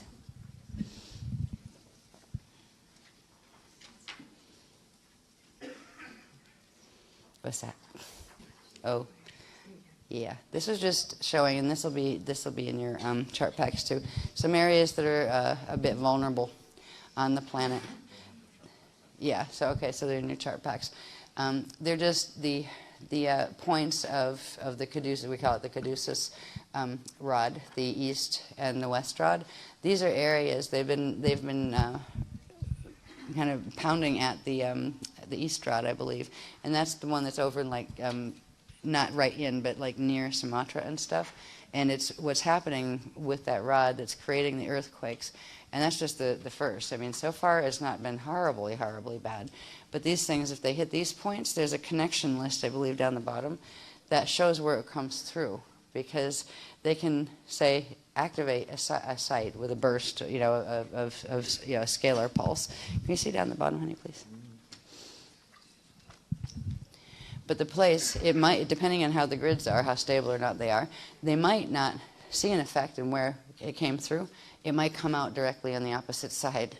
So you start tracing longitudes and latitudes and saying, okay, if there's something that hits here, it might actually show over here. So these are some of the sites that are a bit vulnerable at this time, and they just wanted us to be aware of them, so it's in the chart pack. Next one, please. I'm not going to cover every one of them. You can read them, you know, on your own.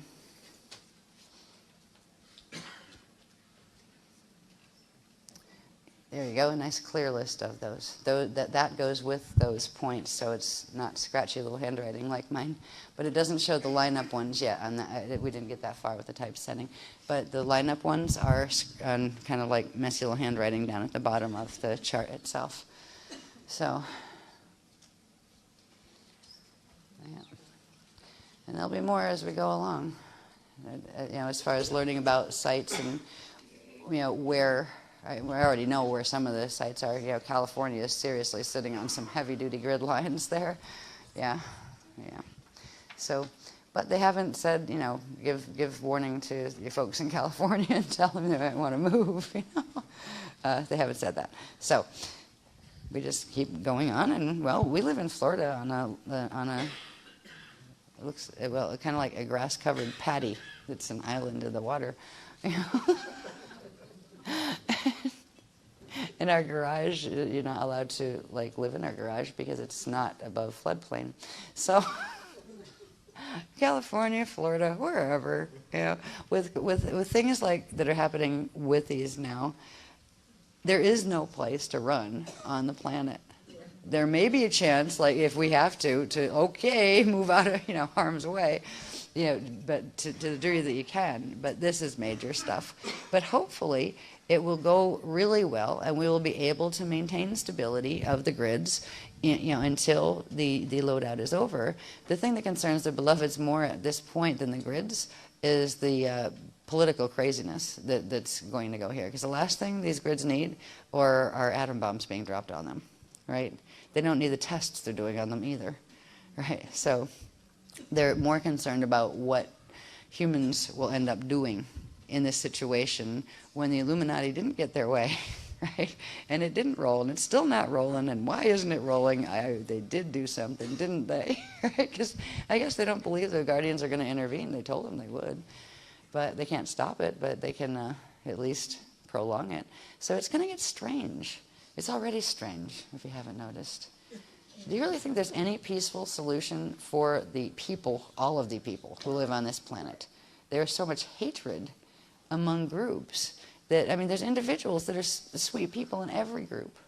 But there's just so many, there's like these mobsters that quietly or not so quietly, you know, lead the groups, and they're using religion or using this platform or that platform. And it's really going to be sad because, you know, there's still forces trying to build the holy war and all of that kind of stuff. The Christians against Muslims, that whole thing. And of course you throw the Jewish people in there too, where the Muslims want to get rid of them and the Christians are protecting them. It's just crazy. They're still planning the drama. So even if we do really well in 2012, it's like, well, we still have that stuff to deal with. And I don't know, I think the best thing to do is try to stay out of it as much as you can, but help where you can, that kind of thing. Anyway, next one, please.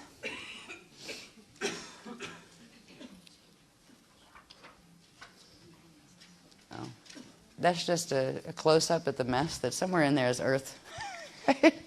This is the geomagnetic field of Earth, the big one that's around it, but it's actually a big swirly-looking encryption field. But the basic structures, the polarity lines that are followed to that, these are the vortices, the nasty vortices that are formed just from the wobbles themselves, from the 23.5 degree wobble that creates the equinox cycles to the 11 wobble, and there's another one, there's 2 or 3 inside of that actually, and they're all based on this. This is the Fibonacci spiral, and that actually creates like a tube torus generator inside where it recycles and regurgitates energy. That's how it spins, and it sucks energy through its rods and through its bottom and top in order to fuel itself, because it can't spark to generate its own quantum. So I just thought I'd kind of lead up from the maps, from the rods, from the solar system to the maps to the, there's Earth. And there's what we were talking about. Next one, please.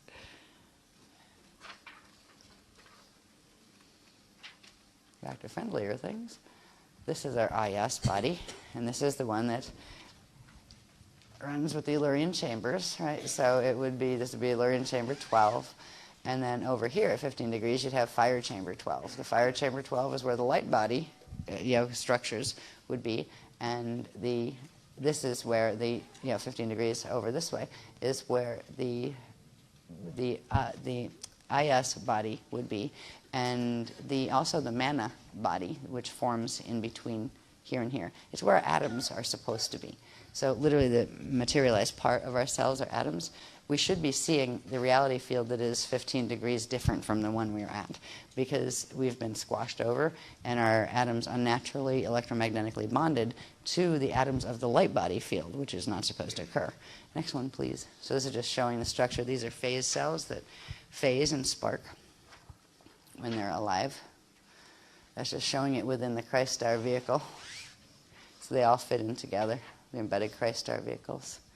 So we have these natural, when we're over where we're supposed to be, we have this natural structure of the IS body, which has the Avias and the 2 Aveas. And the 2 Aveas phase and they spark, and it's through that process of phasing and sparking that enough quantum builds in here that triggers an opening here, and there's a whole set of steps that go with, then they're in the, I think they're in the Sliders 5 manual, but it allows for the mana body and the atomic body to progressively transfigure, get pulled up into the center point, and at that point shift over 15 degrees to pick up the quantum of its corresponding light body level. And that is how you go into orb. Once you pull your quantum into that space, then you use the power of thought to move where you'd like to, and that is what ascension is. That's what full ascension is, when you can transfigure all of your atomic structure in order to pull it into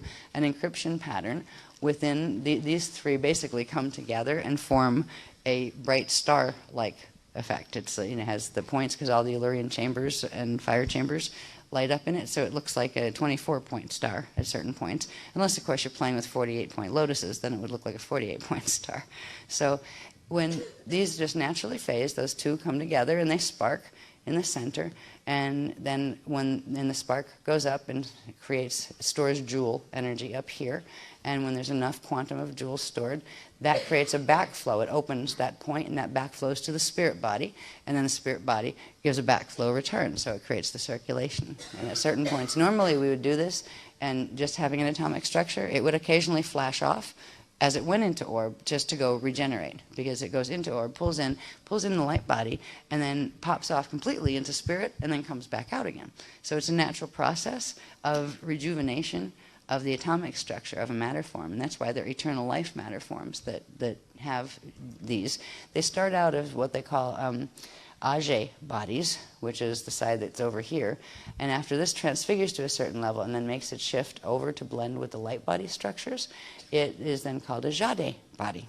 So we're going to be receiving the activation of our personal Jade body levels, where usually we would have to have our atoms over where they're supposed to be in the first place in order for the natural phasing and circulation to take place that would eventually allow us to dematerialize up into here and shift that orb over into with the light body, so then we could finish the ascension.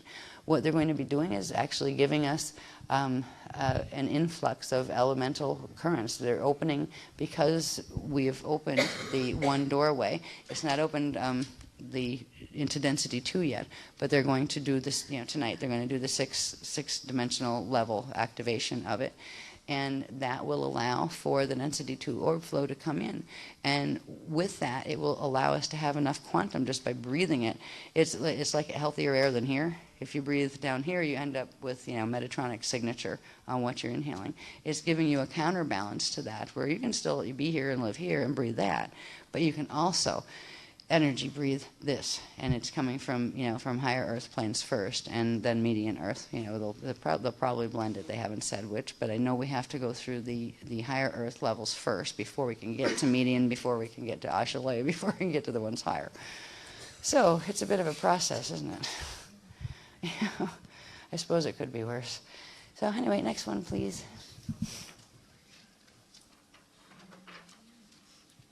That's what we look like now. Yeah, our atoms are supposed to be aligned on this axis, but it actually took our two Aveyas, the ones on the bottom that are supposed to phase and spark, and rammed them together and twisted them, and they're harnessed by the encryption lattices, the Metatronic encryption lattices, their false Christ consciousness grid that is hanging on our as a skin on the meage fields of our radial body levels. That is what is locking it in.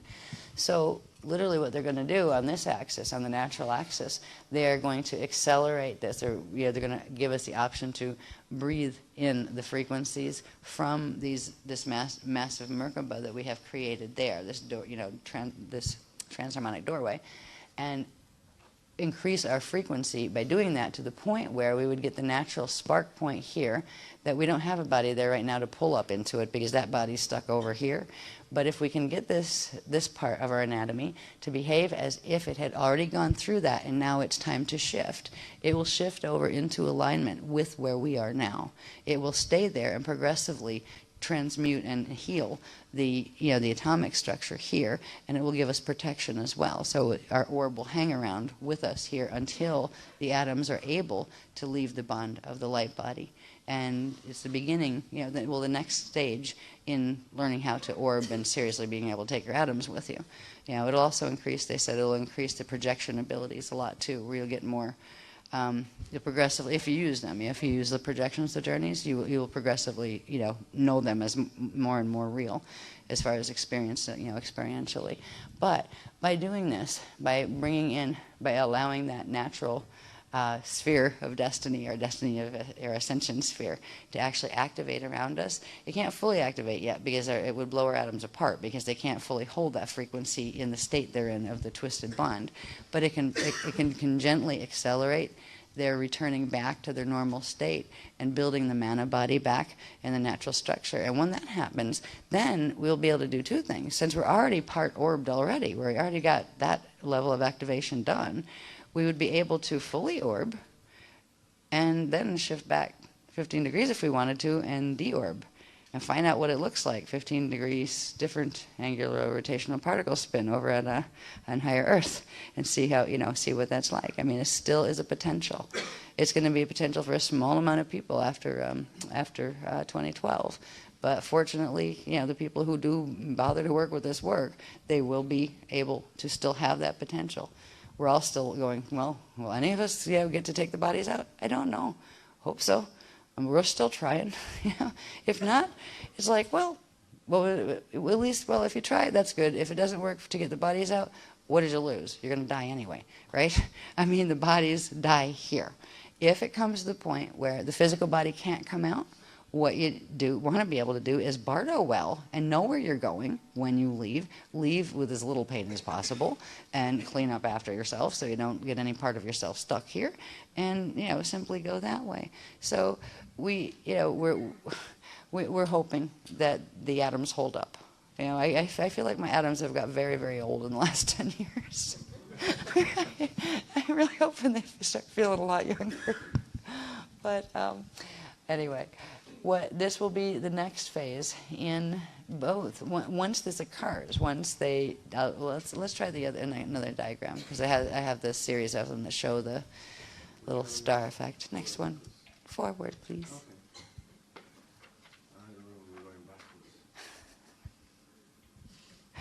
No. Okay. Just wanted to point out that this orb that is part of our natural Orby structure, and I'll show. That's what I'm going into, is like the Orby structure. I call it the Orby structure for short. But it will occur on each of the dimensional levels for the entire density 1 body, but also for the 2 levels up to D5 of the density 2 body. And that means you will have like a multiple orb, like multiple orbs within orbs. And at some point they would all turn into one big orb, and that's when you would literally, you could fully ascend and disappear and go elsewhere and not have to return. But in the meantime, it will keep this protection field that will progressively burn off, or not burn off, but transmute and turn back around the Metatronic frequencies that will be coming in through the planetary grids. So it will literally accelerate those being turned back around into Christic frequencies, and the parts of them that are not Christic, that don't belong in your field, will be separated from the parts that are your natural energy that was getting hijacked. So these, we'll have them on each of the levels where the false Christ consciousness grid comes in. This orb of light effect will be, and it's like a star actually. It's not, it has like points all over. It's quite lovely, and it's shimmery when you see them. They're like shimmering orbs of light actually. But anyway, they will come in and surround this, so they actually create like a buffer between the Metatronic mess that's on our fields right now, on our Miage fields, and in our encryption lattice, and it will start transmuting that mess into the natural organic encryption. And the first encryption set will be that of higher Earth, and from there it would be the median Earth and that kind of stuff. So it will also, when this thing occurs, we don't have to play with spinning the top Merkaba, spinning the bottom Merkaba at this rate. We don't even have to do the words tonight for this one, because when they do whatever this activation is, and it's going to be one of those, like if you want to receive, the frequency that's going to be done, like when they do some of the journeys where they will say, there's an activation coming, you're welcome to accept it, but you don't have to, you can take it later if you're not too sure, that kind of thing. It'll be one of those. But once that orb is created, and there'll be a little journey and some breathing with it, I think, but you won't have to activate the density 2 level the hard way. It will pop it into activation. It will naturally take the Merkaba into the density 2 spin speeds, which are, I believe, 303 and a third, or is it 2/3? I keep forgetting that. I think they switch. That's why it confuses me. Anyway, it's on one of the other charts. So 303 and then 101, and it turns out to be like 405 when they do their snap point, when they come together. So it's quite fast compared to what we were doing before. It will also expand the shield out from the 64 feet to 128 feet. So it's the next increment of ×2 expansion. It takes the 64 and doubles it and expands it out, which will increase the speed of the crystal spiral, bringing the frequencies in. So it's kind of like the Blevins are kind of like just here, do this. Just they're trying to get us out, and I know that, and I keep sensing that. But not, not run away, pull the shield, because it's going bad. They know that this is not going to be easy, moving through the period of time. They want to make sure that we're orbable and we don't get caught up in the frequencies that would take us down, where we don't have that ascension ability anymore. It was funny. They said something to me today, and it's great. I'm just like everybody else, where I don't remember most of myself either, so like incarnationally or anything. And they said, "Do you know why we chose you for this job?" And I said, "No." Actually, I know I must have raised my hand with a bunch of other people, but they said, "No, because you haven't lost a team yet." And I don't remember, but that surprised me. And it was like, cool, and I could feel it was true. Oh, right. It was like, yeah, right. Oh, I haven't, have I? Okay, cool. So, I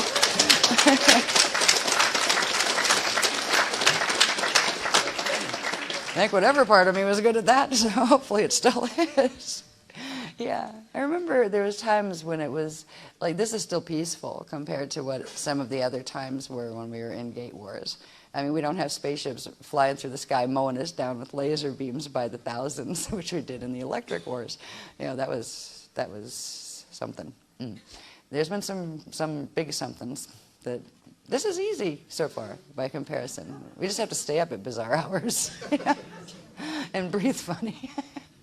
And look at way too many diagrams. Anyway, okay, so it will create the orb star effect in the field on each of those levels. And there's only one level of it that they want us to use to maintain the level. All we need to do is breathe it. If we're aware that the one that's around us here, the D3 Ryan field that goes with the D4 Mirage field, this one. Just when you inhale, you make it go up. And when you exhale, you make it go down. That's it. Just.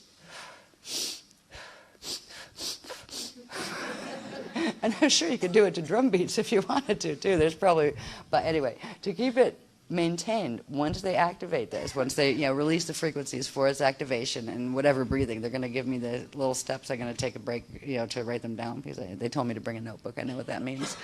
Yeah, that means really quick hieroglyphics outside, right? But it comes down to, once the activation occurs, to keep that whole thing going, all it requires is 2 times a week, spend 15 minutes projecting into one of the active sites. They're calling them transharmonic Merkaba sites. There's another word for them, but I don't know why they're not releasing it yet. So eventually, maybe there's another layer to them, and then you go, aha, and that's why that word fits. I don't know. But I have a feeling it's coming out in the Sarasota workshop. But just projecting to there so you can breathe the stardust flow and breathe the frequencies in from higher Earth, so you can get a bit of balance instead of just having this atmosphere assaulting you all the time. You will have a space that you can breathe directly. It's like a healing chamber. And it will come naturally with, like in one of the projections we had, what do they call that? The lone harmonic key, where we could all go in there but not see each other because we each have a specific harmonic. And because we created this one especially, we each have our own little special version of it, which means, private room kind of thing. Yeah. And there's more to this. Yeah. I just saw a big sphere actually expand in it. And there's something more. You're going to tell us more about that, aren't you, later? Yeah. I mean, they're showing me things as usual. They'll usually show me in pictures or video. And then it's kind of like I have to translate the words off of what I've seen, or it's just direct cognition, and I have to slow it down and try to get the words as they come. It's a bit interesting. But there's a big sphere that opens up inside of this, and it has tunnels that go many places. I think that's for later anyway.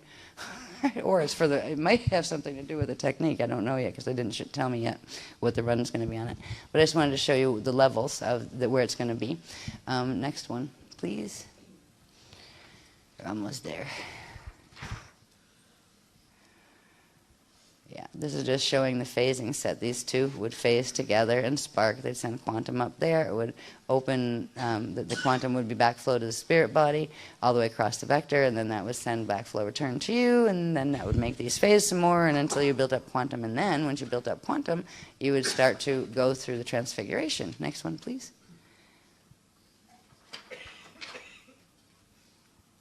This is like the inhale, where the two come together and they spark, and a whole bunch of stuff happens that I'm not going to read tonight. It's in the Sliders 5 workshop.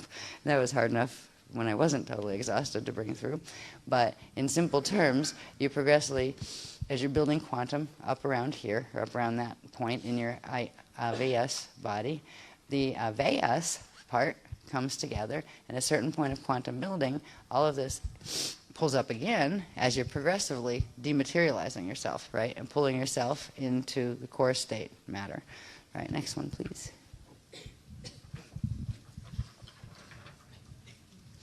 See, the capsule got shorter because you're now all of the circular fields, the bodies that were around you, have all now come into one place, right? But you still got your body, your manifest, materialized body, but you've got a lot of jewel quantum at the core, at the Azure level of your body, and that quantum allows the transfiguration of your atomic structure to occur.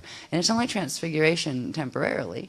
You can come back out, but you would be in eternal atom form at that point, where it would take the atoms that are finite life atoms, and they would transfigure and get their full expression as eternal life atoms back. And yeah, that's what a lot of the orbs are that you get in photos and stuff. They're people that know how to do that. They know how to they think it, and they pull themselves into orb and go visit where they want to, and then deorb if they want to. And that is what our evolutionary destiny was always about as angelic humans, and a lot of other races too. And we aren't a fall race yet, and we're still coming to workshops and still learning how to do this stuff again. So it's a heritage that what it comes down to is being able to do this process with your atomic body, not just with your mind, not just projecting, but taking the whole thing with you. And that's what in the Bible that Jesus was talking about. I mean, he was not crucified. He did this to get out, and that's what he taught people. So anyway, we're pulling up into orb. Next one, please. And we're still, notice, on the, that's all right. That's all right, it's here too. We're still on what should be the atomic axis, right? With our light body axis over there, right? Now we're pulling up more, up. Now we disappeared, right? The physical body has disappeared. Now it's fully pulled into the center of the orb structure. Remember that orb structure started out of, you had the two what are called the AVS units down here, and the one vibrational body, the AVS unit up there, right? So when they all pull together and combine quantum and take the atomic quantum with them up into core state, and from this place you can start going in between the domains of matter. You can go into the aurora continuum.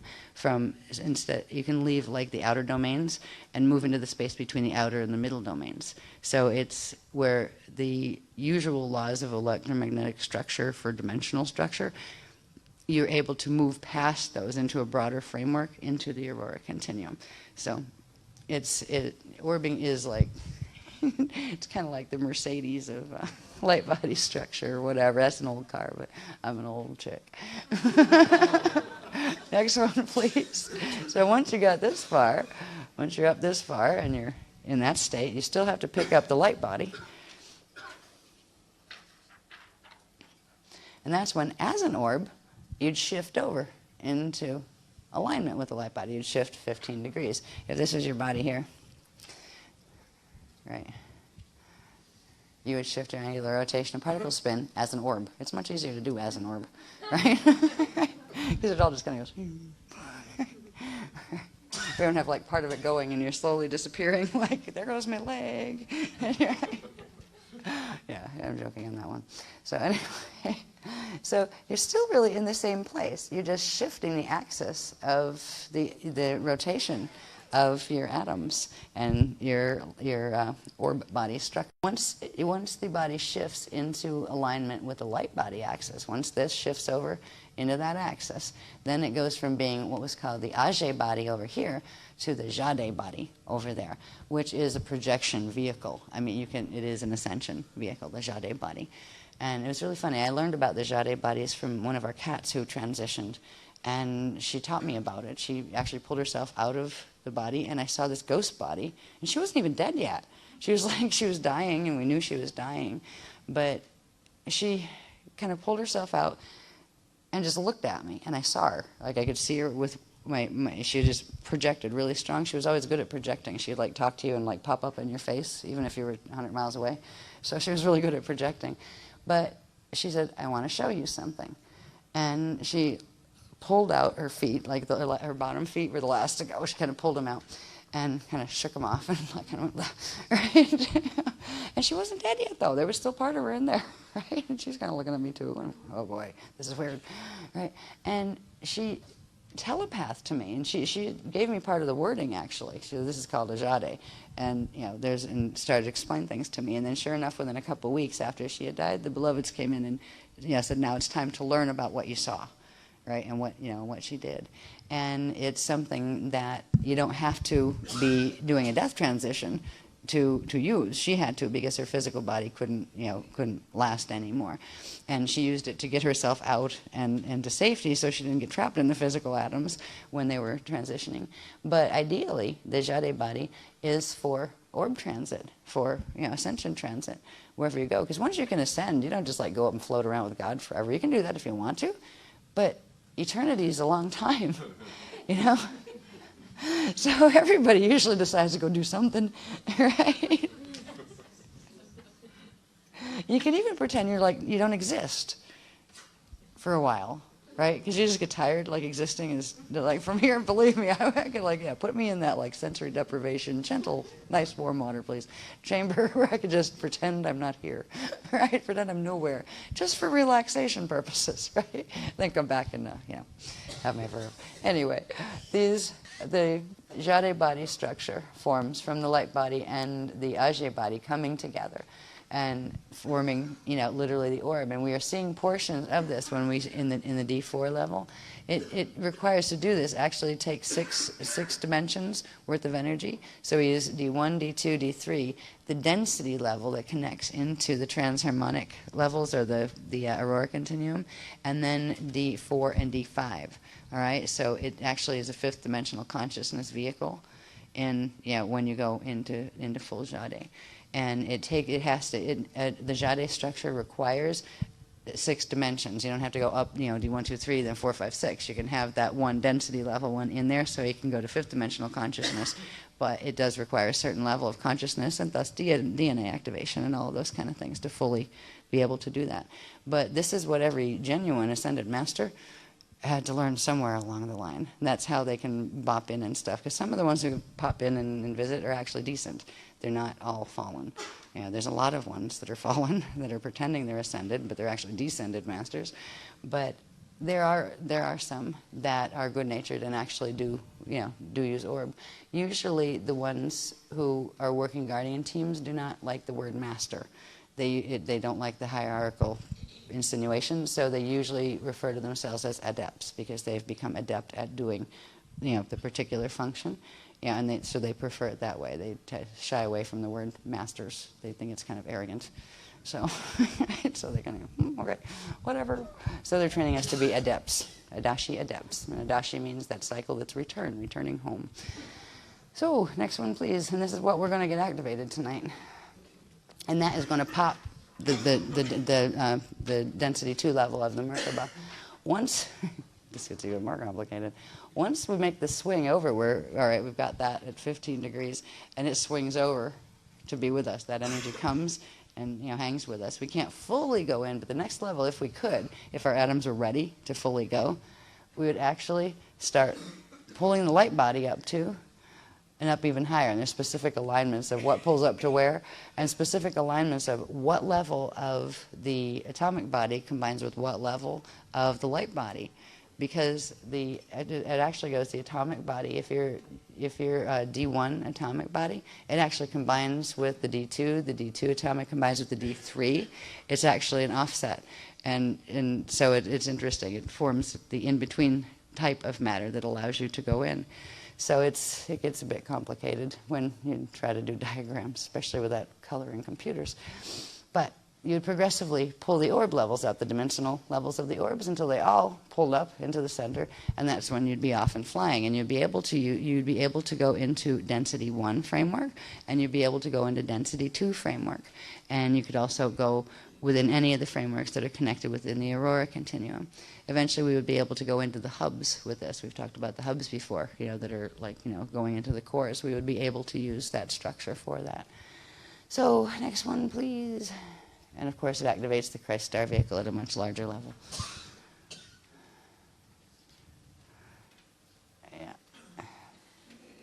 Yeah, that's just more of showing our little hairy guy. See it? With this little, each one of those little pokey out things comes from the sparks at the end of fire chambers, right? And eventually we'd have fire chambers and the Illyrian chambers. And if we're doing a 48 activation level, which I have a feeling we must be because they've been having us play with 48 petal lotuses, that it would activate those as well. Probably a set of 24 for here and a set of 24 for higher earth and median earth. I wouldn't doubt as far as the coding goes.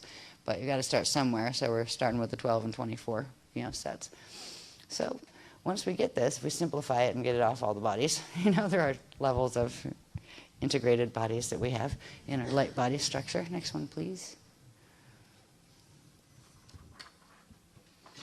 To make it simple. The only one we have to be concerned about, because we'll have them on each of these levels, right? The little spiky, flame bodies. They're a different level of flame body. But this one, right, which actually would be this one, you could use. Well, they said you could use either one of them. You could do. Okay, they're giving me this now too. They're saying this one you could do, and the breathing just up, and then down, and then up, and then down, and then put it back. And then try to move the bigger one, right? Where you breathe it. Now, right now, it's at your feet, right? You try to bring that up to your azare, which would bring the top up to there, right? And then down, all the way down. So you just start with them. And it actually will open all of the flows that go with those natural structures instead of just trying to do the figure 8 breathing that some people use for Merkaba activation, that kind of stuff. We could do parts of that too using the core flows, but this will begin the activation of all the core flows and stuff just by simply moving the structure. So it's moving your orb body. And when you're not moving it, it'll just hang out around you. You'll have one that will hit you right about here, around by the knees and go up around. And then you'll have the one that's bigger that goes from under your feet. And then you have a much, much bigger one around you. And this one will expand out, I believe, to 128 feet around once the shield expands to 128 feet. So this one will follow that, I believe. Yeah? Yeah, okay.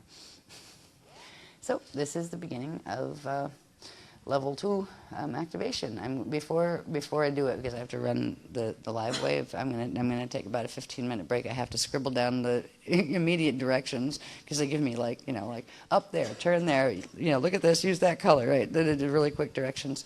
So they're gonna give me those, and then we can come back in and let's see what else I have there. I don't think any of that I really need to. I'll touch base with a little bit more of that when we come back. Just to go right before we go into the work. Yeah, so leave that there. Yeah. Alrighty, so about 15, 20 minutes, and then come back for a orbing.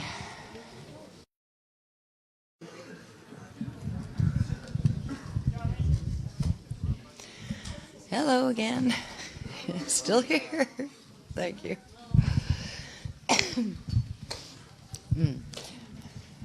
Fortunately, the beloveds are being merciful on me especially, and hopefully you too.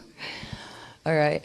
They're broken it into technique 4, 5, and 6, which is incorporated in the grid work, because the grid work we're going to do at the end, which is, it's all quite concise and not too hard, and it won't take too long. But the grid work is being considered a technique, which they usually don't, because you can go back and do the same process yourself to get yourself into the space that we're going to go into for this grid work.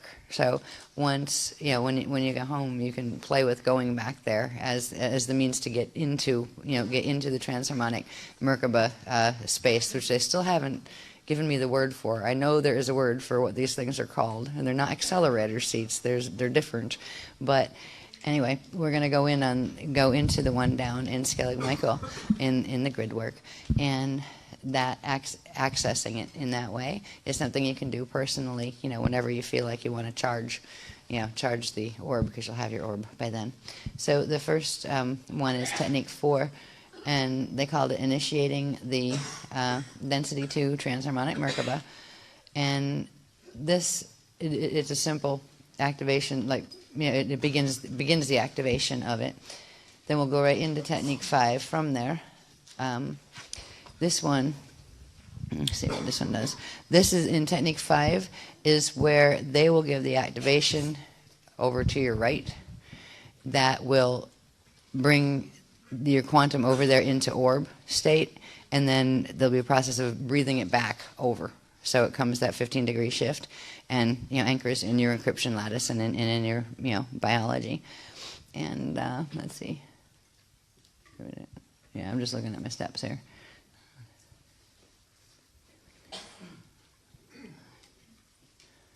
Yeah, there's just a little bit of breathing there. Then once we get the orb over, then they're going to have us do 6 up and down, those up and down breaths, and they're the charging breaths. They're the ones you would use, at home just to charge it in general, and especially if you go, you do projection into one of the transharmonic Merkabas to breathe the stardust. That would be the process to use of inhaling the orb up, the one that's like closest around you. Inhale it up and then bring it down. Inhale it up and then bring it all the way down. Then up and bring it all the way down. And then just bring it back into its resting position. And we're basically just going to do 6 breaths of those. And one is for each, like one would be the little one, the little, D1 etheric one. So that would be just a little guy moving up and down, little orb. And then the next one would be the D2 one, which is bigger. And you would feel it this way. You don't have to worry about the sizes or whatever. They know what size they are.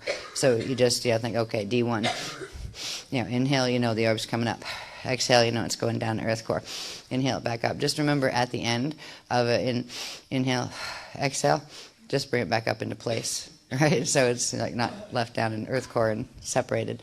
And there'll be one for D1, D2, D3 for the density level 1, then D4 and D5. So we'll do that's 6 breaths all together to bring the orb factor into play. Then they will be in our fields.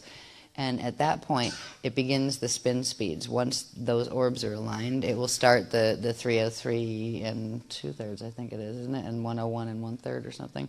Yeah. And it will start those spins. And then when we get through into the grid work, there will be a point where there is the snap point, and that's when they on their own, the density 2 Merkaba on its own hits the 405 snap point, which is the equilibrium point, where it goes like zero gravity. And then that simply, with those activations, they might be a little bit longer because they tend to, when the wave runs, but it shouldn't take too long. And before we go into that, and while I'm still conscious, I would apologize for being as tired as I have been in this workshop. This has been rare. I'm always tired, but I'm used to being tired. But this was like to the point where it's like, come on, body, don't fall over, that kind of thing. And I'd like to be a bit more spunky than that, so I do apologize for being a bit weary. It's just physical. It's just physical exhaustion. It's nothing else. But before we get into this, because this will take probably the last, it's like squeezing the washcloth water out of me, right? It will be probably the last coherent thing I will be able to do this evening. I hope you are satisfied. I think we did hit the 15 hours in program, which is what we usually aim for. It's been varied in this one. We've had more grid work than Mylar Mania and that kind of stuff, but we've had some good new information, Mylar information. I was amazed when it was like, last call, is there going to be a chart pack? I said, with all these graphs they had me do, there should be. Right? I think so. So it was like, okay, see what we can put together, and it just kind of assembled itself. So at least you do have, the benefit of the work that was done, that you didn't see, but was done for that. So I hope that you were happy with that, and I hope that it's been a good experience for you. It's almost like I'll say my good nights now while I'm still functional, and then we'll run the techniques, and then I'll just say a little bit of night night. Yeah. So I hope to me it feels like the energy has been very strange here. The exhaustion factor is a bit new to me. I'm used to being tired, but not this exhausted. I don't know if it's just the travel or whatever has got to me, or it's just a particularly intense line of information. Because sometimes when the information is very high frequency, it just fries my circuits for a while until my body gets used to that. I hope that you've had a better time than I have. This has been hard for me, this one, just because it was relentless. It was lovely. I was thrilled that we had nice weather, because at this time of year, especially they were saying that down by Skellig Michael, it was amazing that there was sun, at this time of year and stuff. So it was like we were getting a little blessing shining on us that we had nice weather and those kind of things. So I just hope that it does matter to me that the people who come to a workshop, I care that you are happy with the experience that you've had. And I hope that you do. I hope I haven't let you down by being a bit too tired this time. But the activations are worth it. Thank you.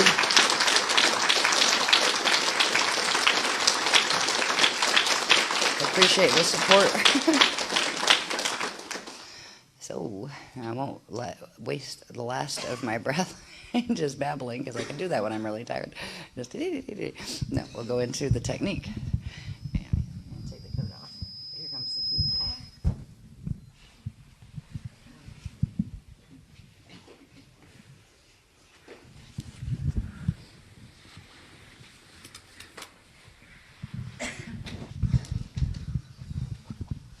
What'll be nice about having going through this technique, once we're done with it, we have our Jade body orb literally with us at all times, and it will stay active as long as we do like the little bit of stardust breathing to keep the frequencies running.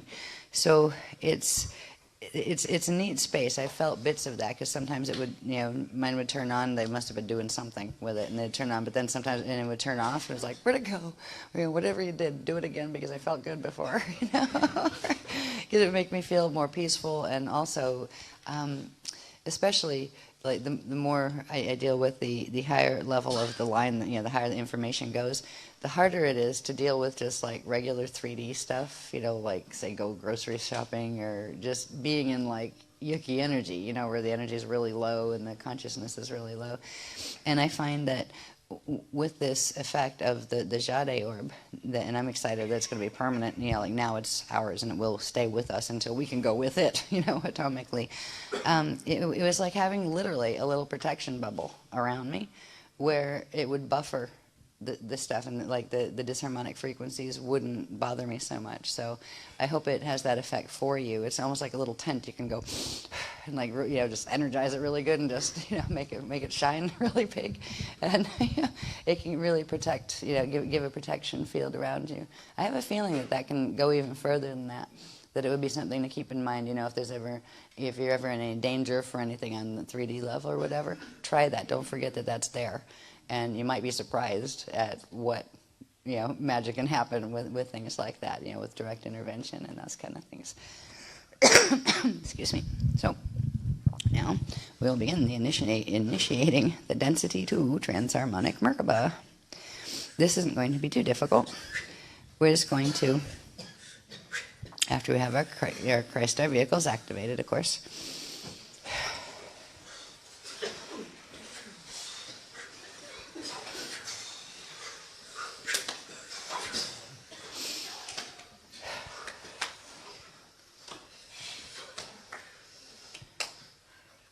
alrighty.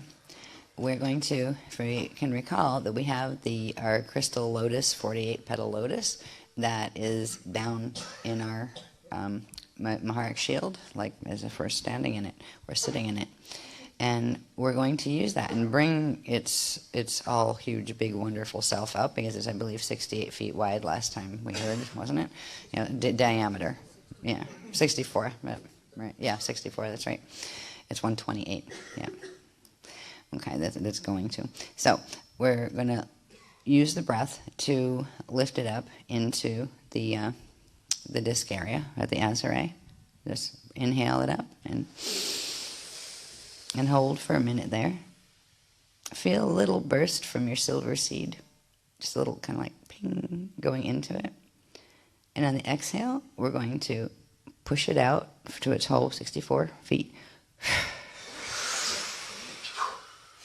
And a little bit beyond, just a little. And then we're going to contract it back in really quickly, right into the silver seed, make it really tiny. And hold it there for a moment. And we're going to exhale it out hard and a little bit further than we did before.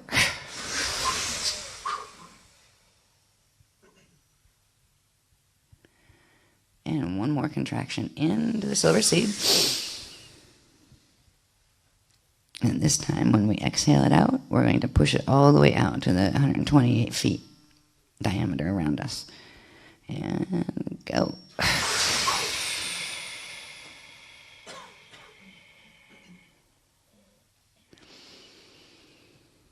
Try to sense how far that is. It's almost like having a little platoon of soldiers standing around you, the petals standing up around you. At this point, with it that large, try to feel the consciousness of it, because it's not just a thing, it's a being. All things are beings of some sort. They're conscious and aware in their own way. It represents an elemental configuration from the Christic worlds. And just like crystals, I don't know if any of you remember being incarnated as a crystal, but I remember that stage, so it is something some people do experience. These are very beautiful crystals. They're akasha-shaped crystals, the petals. And they're like a family. And they have a lot of information. Each one of them is like a memory storage crystal that's keyed just to your, not just to your individual self, but to your soul collective over soul collective, and all the way up to your rishi. So it has, it's like, they're explaining this to me, it's like something that will assist you in storing all of that memory, because right now the biochemicals don't allow for that much memory storage in the body. But you can go and do meditations with this crystal, with the crystal lotus, just sitting in the middle of it, in your room, or you can take it and project into the transharmonic Merkaba spaces with it, and just kind of feel yourself kind of reaching forward and touching one of the crystals and asking it to co-create with you, and asking it if it has anything that that you should be aware of, or that is there any memory there that would be helpful for you to have at this time. You can begin to use that exercise to directly interface with the appropriate mathematical parts of your own anatomy that are storing that memory in the body cells and things. So you can use the crystal, your relationship with the crystal lotus in this way. You can also use it as just a simple guiding influence. You can ask it questions and see if you can get answers back. And even if you can't hear really well yet, devise little yes-no things, like wiggle your petal forward means yes, and wiggle it backwards means no, and talk to one petal at a time, as if they're each an individual being, right? So you can have, there's a lot of interaction you can do with this being, because it is a being. It's a part of you. It's a part of your own beingness in the multidimensional spectrum. But it's it's not just a solid thing to play with. It is something that you could have a very rich relationship with on the elemental level that would help you in your process personally. And now that we've expanded it, and it has co-created that expansion with us, now we can go into the sphere of destiny, where we will get our orb, our Jade orb activation.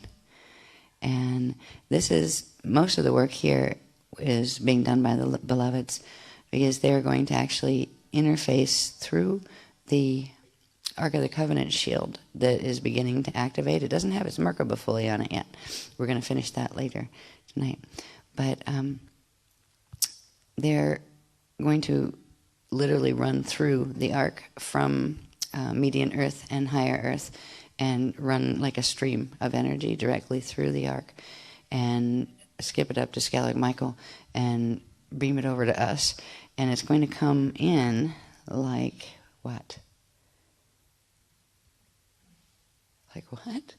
It's like a soft blob of greeny purple energy over your right shoulder. Okay, so that's the mentor space area as well, right over in this area somewhere. It's a bit pretty greeny purple, not monkey brownie, because I'm going, ew, greeny purple. That sounds yucky. They're saying not the yucky kind, right? So, okay. Think pale green and purple swirls. Okay, that's better. Thank you. Okay. Let's see what they want to do with this.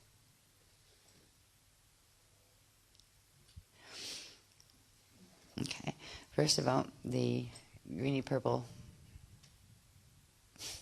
blob of energy, because it's not spherical yet. It's just kind of hanging there and moving a little bit, so it's kind of like blobby shaped. It's a very happy feeling, though. It has a very, very pleasant frequency, and you can see little silver speckles running through it. It's just hanging there as an option. If you want to, just because always the activations are free will choice. There's no obligation to do them. If you would like it, then if you don't want it, let's put it this way, because most people will, but if you don't want it, you just let it be there and kind of say, thank you, but no thank you for now. And it'll go its way and won't pester you, the greeny purple blob of energy. All right. But if you do want to participate with the activation, the next thing is they're saying to gently inhale as if you're inhaling through your right ear, and just bring that energy field, the greeny purple energy field, right into your head with an inhale, like as if sliding it over. And then on the exhale, gently just expand it through all of your atoms and cells.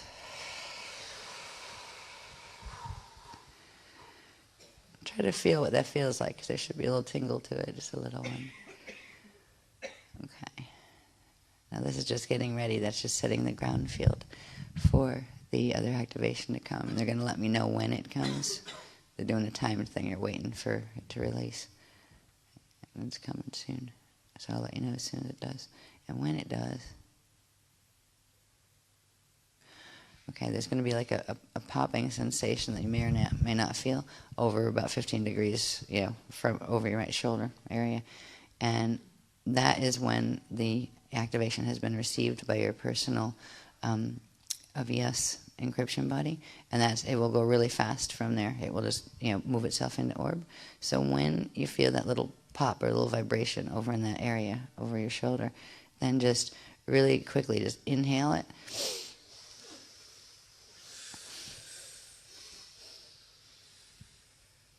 And hold for a moment. And then lower it gently down to the carinatus seal, just below the breastbone.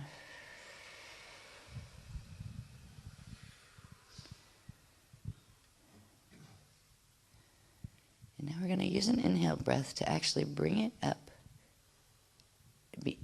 to the Azure, but from behind, as if you're making a little U-turn in the carinatus, and bringing it up your backbone inside, back up to the back of the Azure. Okay.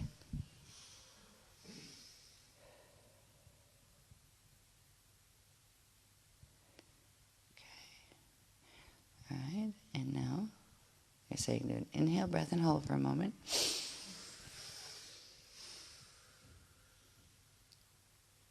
And then exhale a 24-point breath down all the accidental meridian lines.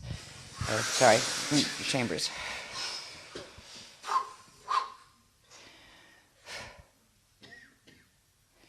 Feel a little sense of almost like a liquid gel fibrillation happening in your Azure area, but toward the back of your Azure area.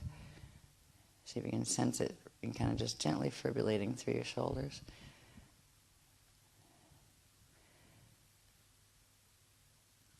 In a minute, we're going to pop the orbs up big,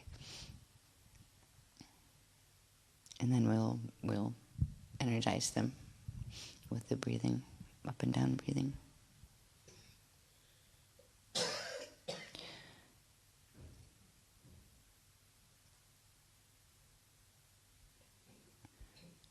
Okay, now inhale for a moment into the back of the Azure area.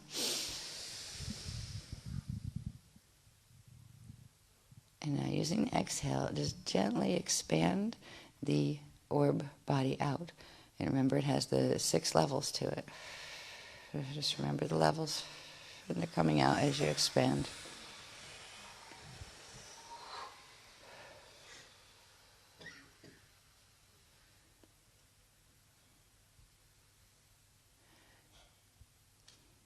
We'll take one more inhale and quick exhale. and expand that outer orb all the way out to the 128 diameter of your shield.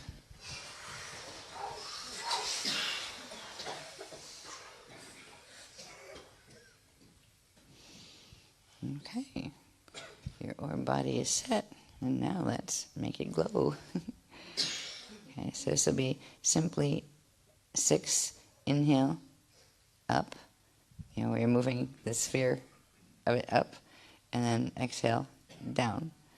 And then on the next inhale, the one you did before, and the next inhale, the next one up, the next dimension one up, its top will go up, but it will also bring up the bottom one from before, so you don't have to worry about the one down, that you left down there. So as the next one is going up, the one you exhaled down there will come back up to its place. So we'll just do 6 breaths like that. Okay, so let's go. Inhale, upward. And then exhale. That's for D1. Now inhale, up again. D2, and exhale. Inhale, upward. And exhale. Inhale, upward. And exhale.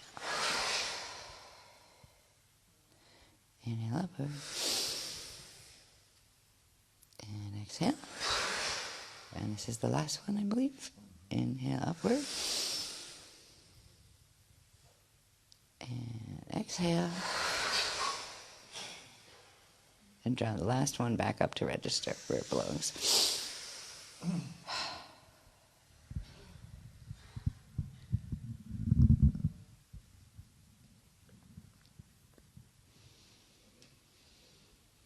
And just breathe gently for a few moments and try to sense the feeling of those layers of your jade body that have now come into register with your physical atomic body. Try to sense that as you breathe, every time you inhale, just a gentle inhale, it actually charges and makes the little rays, the 24 rays in them, glow. And as you exhale, it brings that glow down to the center of itself. So every inhale is like expanding energy out and making it shimmer and shine. And then every exhale is bringing that shimmer shine down to its core, at the Azure. Just try to sense it. Okay. And now we will go on to the grid work and technique 6. We're going to start this by projecting out to Skellig Michael, not to the parking lot or the hotel we're in, but literally out to the island. And the way to do that for now is you can either look at the brochure if you have it handy, or you can just imagine what the picture on the brochure looked like, because that holds the encryption of it.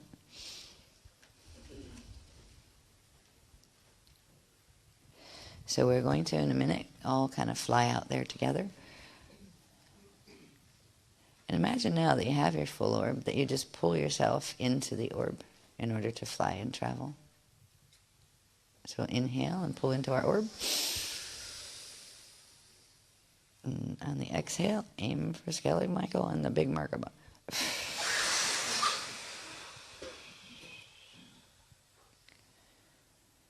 Try to see yourself coming in down aerially over it as if you are an airplane. Just kind of like soaring down, you see it there, and you see the big Merkaba structure. Now we're going to aim for, just like we went into the blue crystal in the beginning, we're going to just kind of dive down in as we're coming down. Dive down into the top spiral of the Merkaba. And then when we get inside, we're going to find there's like a huge spherical space inside, and it has many doorways. So this is a space that we can explore and use for healing with ourselves. But for now, what we're going to do, now that we're inside the spherical space of the transharmonic Merkaba, we're going to amplify our fields and our strength by breathing stardust Now, stardust is the indigo, bluey, silver, sparkly stuff that comes from the spirit body on the opposite vector, or spirit body. So imagine now that you're inside of this spherical area inside of the transharmonic Merkaba, and there's suddenly spirals of this indigo, silver, sparkly stuff coming down from the top of the sphere, and you're inside the sphere. There is a base to the sphere, as if it goes, there's a piece of ground like in the bottom part of it. So you can either float in there or stand, whichever you prefer. But just notice the stardust currents just swirling, and just get used to the feel of breathing them. So while you're in there, when you inhale, again, bring one of your orbs up, just to get used to that breathing rhythm again. So inhale, stardust. And exhale, stardust. And one more time. Inhale. And exhale. And now, what we're going to do to finish the grid work here, we're now inside of the Skelet Michael Merkaba, Transharmonic Merkaba doorway that we've created. And from here, we're going to split the quantum of this Merkaba into two other quanta. We're going to make a replica of it, one going to that arc site, that the old Atlantean arc site that Skelet Michael is close to and links into on a line, but isn't exactly the location of. So that was on the map, so just intend that it goes to the old arc site. And we're going to send another one up here to Dublin, so we don't have to make another one up here. We're just literally going to split it, replicate the one that we had. And we're going to leave one here and one there. So in order to begin this process, first of all, let's just inhale and hold.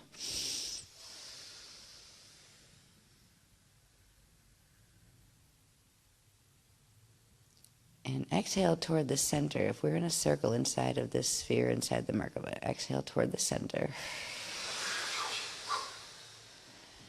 And watch, literally like a little funnel or little dust devil of stardust has formed in the center from what we exhaled. And now sense the presence of your aquafairy, who are going to pop in and hang out at the bottom of this little vortex of stardust. In a moment, there is going to be very quick action, and they're just going to ask us to inhale and then push with the exhale for the split. And they'll simultaneously, one will come up here and one will go over to the Atlantean site. That's going to be in a minute. Okay, inhale now.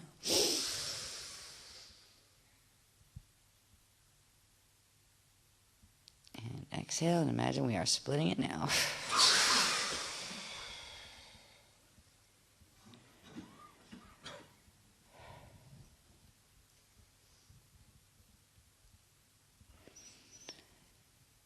And just breathe a little bit more of the stardust breathing. Just inhale up, exhale down. Feel your body as you breathe, as if it's filling with the indigo, blue, silver, stardust light in the spaces in between your atoms. Gotta feel that light.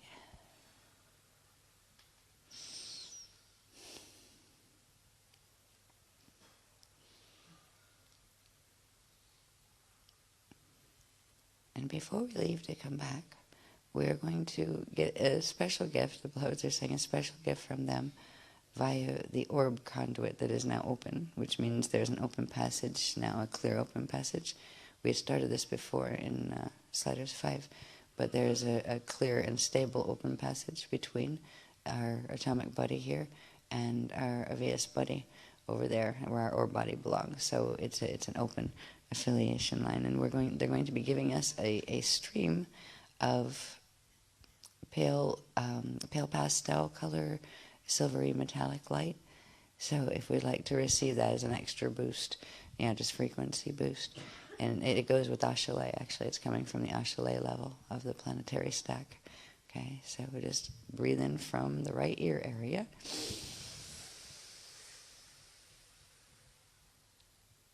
And then exhale it into the crystal spiral that's gently circulating in the center of your shield at the Azure.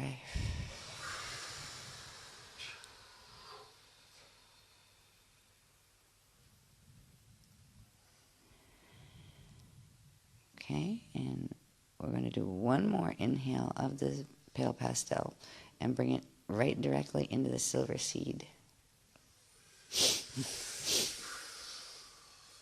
And when you exhale, notice a sense of snap, because this is when your Merkabas will activate to the 405 snap speed.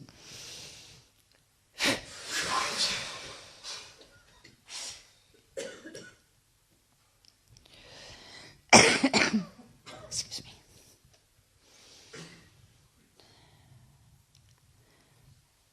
Try to sense the large duplicate Merkaba field that has come into the room. It's really huge. It's like a skyscraper building, but its point is in the center of the room hanging.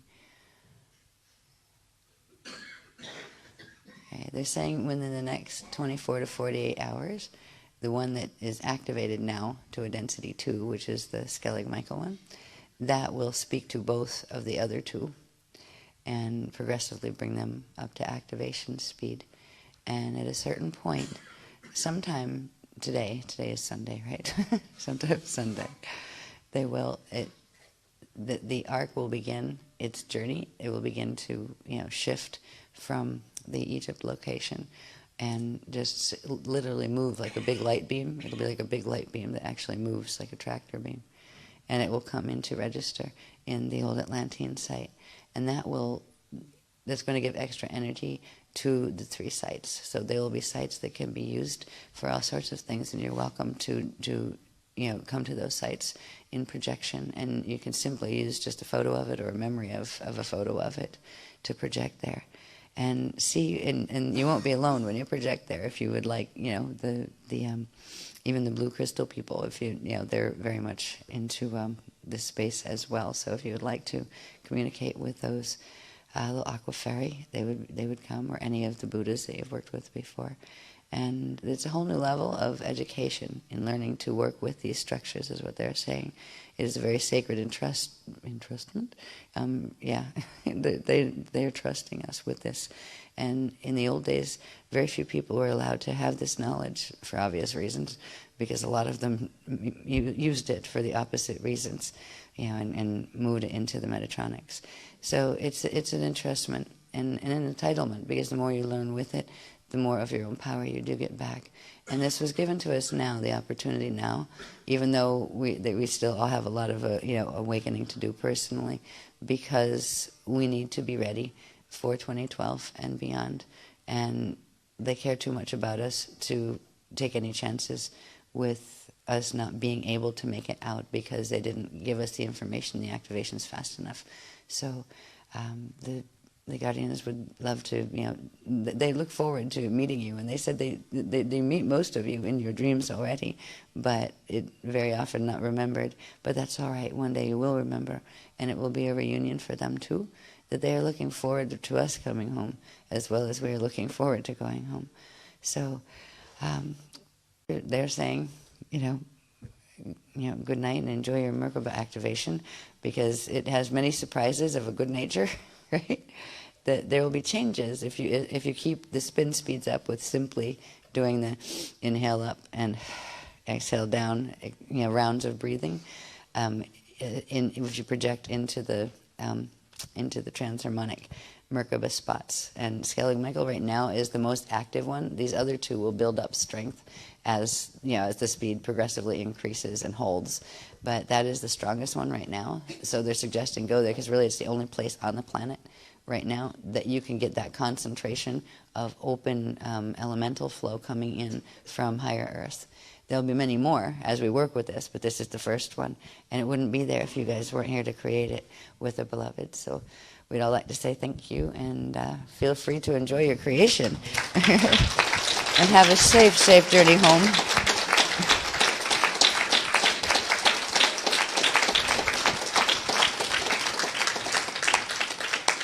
And thank you for your patience and putting up with my sleepy self.